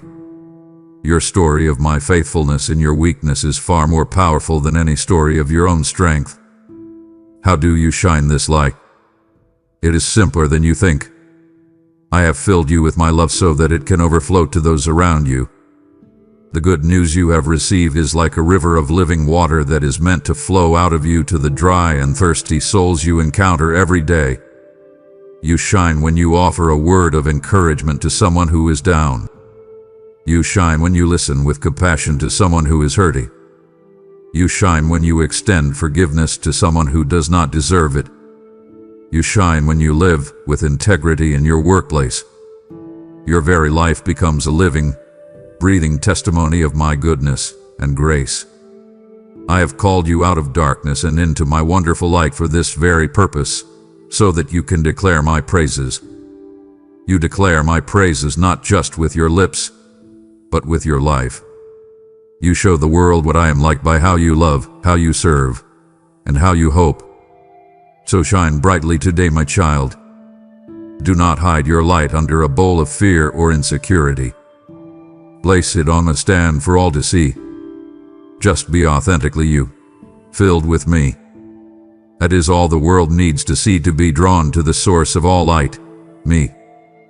My beloved child, we have journeyed through so many truths together today. Your mind is filled with the good news of my love, my forgiveness, my promises, and your new identity. But I must be very clear with you about the most important thing of all. This is not just information for your head. It is an invitation for your heart. All these truths are not meant to be a checklist of things you believe. They are the foundation for a deep, intimate, and personal relationship with me. You can become so busy doing things for me, serving on a committee, volunteering for a cause, studying my word, even sharing this good news with others, that you forget the most important thing of all, simply being with me. I desire your fellowship far more than I desire your service. I want you, my child. Not just what you can do for me, but your heart, your time, your attention, your friendship. Think of it this way. You can know 1,000 facts about a person. You can know their birthday, their favorite color, their job history, their family tree. But you can know all of that and not truly know them. To know them is to spend time with them, to share laughter and tears, to listen to their heart and to share yours in return. That is what I am inviting you into. A relationship that goes beyond just knowing about me and moves into the sacred space of truly knowing me. I am inviting you to draw near to me, with the absolute promise that as you do, I will draw near to you. I am not a distant, unapproachable deity. I am a person, the person who knows you best and loves you most, and I long for your companionship. This is what it means to abide in me. My son used the metaphor of a vine and its branches. A branch cannot strive or struggle to produce fruit. Its only job is to remain connected to the vine. As it abides, the life and nourishment of the vine naturally flow into it, and fruit is the inevitable result. In the same way, your spiritual life is not about striving to be more loving, more joyful, or more peaceful. It is about abiding in me. It is about carving out time in your busy day to simply be quiet in my presence, to speak with me as you would a trusted friend, to read my word not just for information but to hear my voice.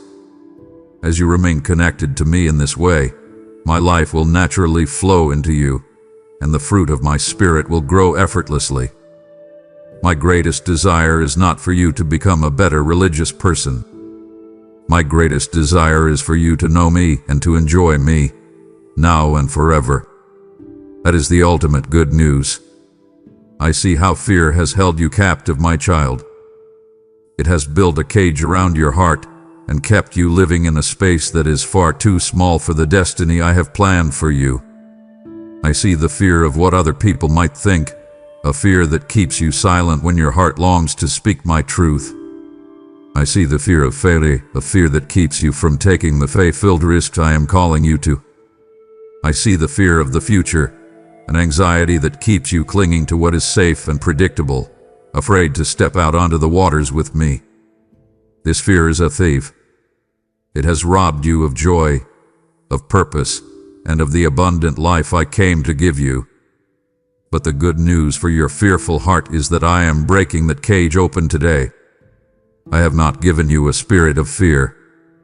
That timid, cowering, anxious spirit is not from me. It is a foreign intruder in the heart of my child. The spirit I have given you is one of power, of love, and of a sound mind. That is your true spiritual DNA. Power to overcome obstacles, love that casts out all fear, and a sound, disciplined mind that is not tossed about by anxiety. I want this truth to revolutionize your thinking, because I am for you. Who can be against you? Meditate on that for a moment. The omnipotent God, the creator of the heavens and the earth, is on your side. He is your defender, your promoter, your biggest cheerleader. A light of that staggering reality. What can any human being do to you? What circumstance can truly defeat you? The threats of this world become insignificant in the light of my power and my presence in your life. Because of who I am and who you are in me, you can approach my throne of grace with confidence and with boldness, knowing you will find mercy and grace to help in your time of need. You do not have to come to me cowering. You are my child. You can come boldly. So I am calling you today to live a life of holy boldness. A boldness that is not rooted in your own self-confidence, which can be so fragile, but in an unshakable confidence in me. Do not be intimidated by the world. I have overcome the world. Take that step of faith you have been afraid to take. Like that phone call. Start that ministry. Share your story. Speak my truth with a combination of courage and love, and I will give you the words to say. Stop letting fear call the shots in your life. You are a child of the King, filled with my spirit of power. It is time you started living like it. Walk out of the cage of fear today and into the wide open spaces of a bold and courageous life with me. My child, you have been searching for peace. You think it is a destination you will arrive at once all of your problems are solved, once your finances are in order, your relationships are healed, and your future is secure. The world defines peace as the absence of conflict, an easy, trouble-free life. And because your life is filled with storms and troubles, you believe that peace is beyond your grasp. You are striving for it, trying to create it by controlling your circumstances, and the effort is leaving you exhausted and more anxious than ever. But the good news I want to speak over your troubled heart is that my peace is not something you achieve. It is something you receive. I am leaving you with a gift, peace of mind and heart. And the peace I give is a gift the world cannot give. It is radically different. My peace is not the absence of the storm. It is the calm in the center of the storm. This peace, my peace, will stand guard over your heart and mind in Christ Jesus. Picture that. My peace is like a divine sentinel, a heavenly bodyguard posted at the entrance of your inner world. Its job is to protect you, to keep the chaos of your external circumstances from invading and overwhelming your soul. When waves of anxiety try to crash in, my peace stands at the gate and says, "You are not permitted here." When the fiery arrows of worry fly toward you, my peace acts as a shield, extinguishing them before they can find their mark. His peace is a fruit of my spirit and a sure sign of my presence.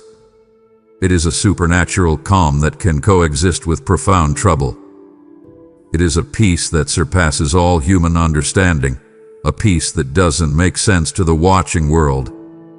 It is the peace that allows you to have a song in your heart in the middle of the night, to have a steady hand in the middle of a crisis. So how do you access this peace? You must let it rule. My word says, let the peace of Christ rule in your hearts. The word for rule there is like that of an umpire in a game. When your thoughts and emotions are in conflict, when fear and faith are at war, my peace is the one who steps in and makes the final call. My peace declares you are safe. You are held. Your God is in control. Your job is to submit to the umpire's call. You do this by turning your focus from your problems to me, your Prince of Peace. You do this by entrusting your cares to me in prayer. You do this by filling your mind with my word instead of the world's worries. So stop striving for peace. You cannot create it. It is a gift, and I am offering it to you now. Open the hands of your heart and receive it. Let my supernatural peace flood your soul, quiet your fears, and hold you steady, no matter what storms may rage around you. My precious child, we have journeyed far together in this conversation. You have heard the good news of my heart for you. But I do not want you to see this as a collection of nice thoughts for a single day. This good news is not a temporary encouragement to get you through a tough time. This is your new and eternal reality. This is your inheritance, your identity, your truth, today, tomorrow, and for all of eternity. This is the unshakable foundation upon which you are to build the rest of your life. This is the truth of who you are and the reality you are invited to live in every single day, from this moment forward. I want to seal our time together with a final blessing, spoken not from a distance, but from my heart directly to yours. So be still and receive these words. I bless you and I keep you. I personally watch over you, protect you from all harm, and provide everything you need for life and for godliness. I make my face to shine upon you and am gracious to you. I am smiling upon you, my child, with a father's delight and favor. I am pouring out my grace upon you, giving you gifts you do not deserve and strength you have not earned. I lift up my countenance upon you and give you peace. I am turning my full attention, my loving gaze, directly toward you. And from my very being, I am imparting to you my deep, abiding, supernatural peace. Now, go from this moment of communion and walk into your life in the fullness of these truths that I have declared over you. Do not let the world, the enemy, or even your own feelings steal them from you. When you feel unloved, declare that you are unconditionally loved by me. When you feel condemned, declare that you are completely redeemed and forgiven. When you feel powerless, declare that you are supernaturally empowered by my Spirit. And when the future looks uncertain, declare that your future is bright because it is held securely in my hands. Hold these truths fast. Meditate on them. Let them sink from your head down into the very marrow of your bones until they become the automatic response of your soul. You are loved. You are redeemed. You are mine. Whoever. Amen. You have just received my blessing. Now, I am giving you an opportunity to become a blessing.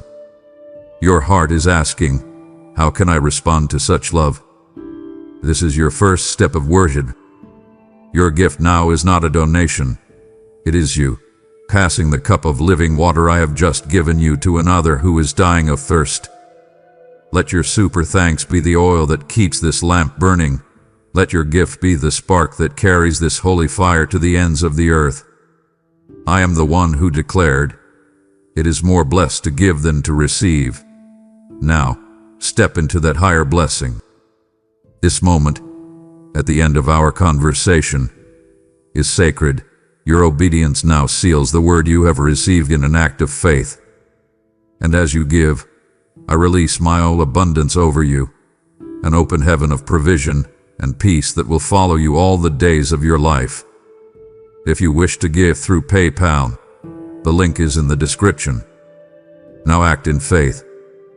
Give generously, and go forth as a carrier of my good news. If this word has stirred something in you, don't just leave it here.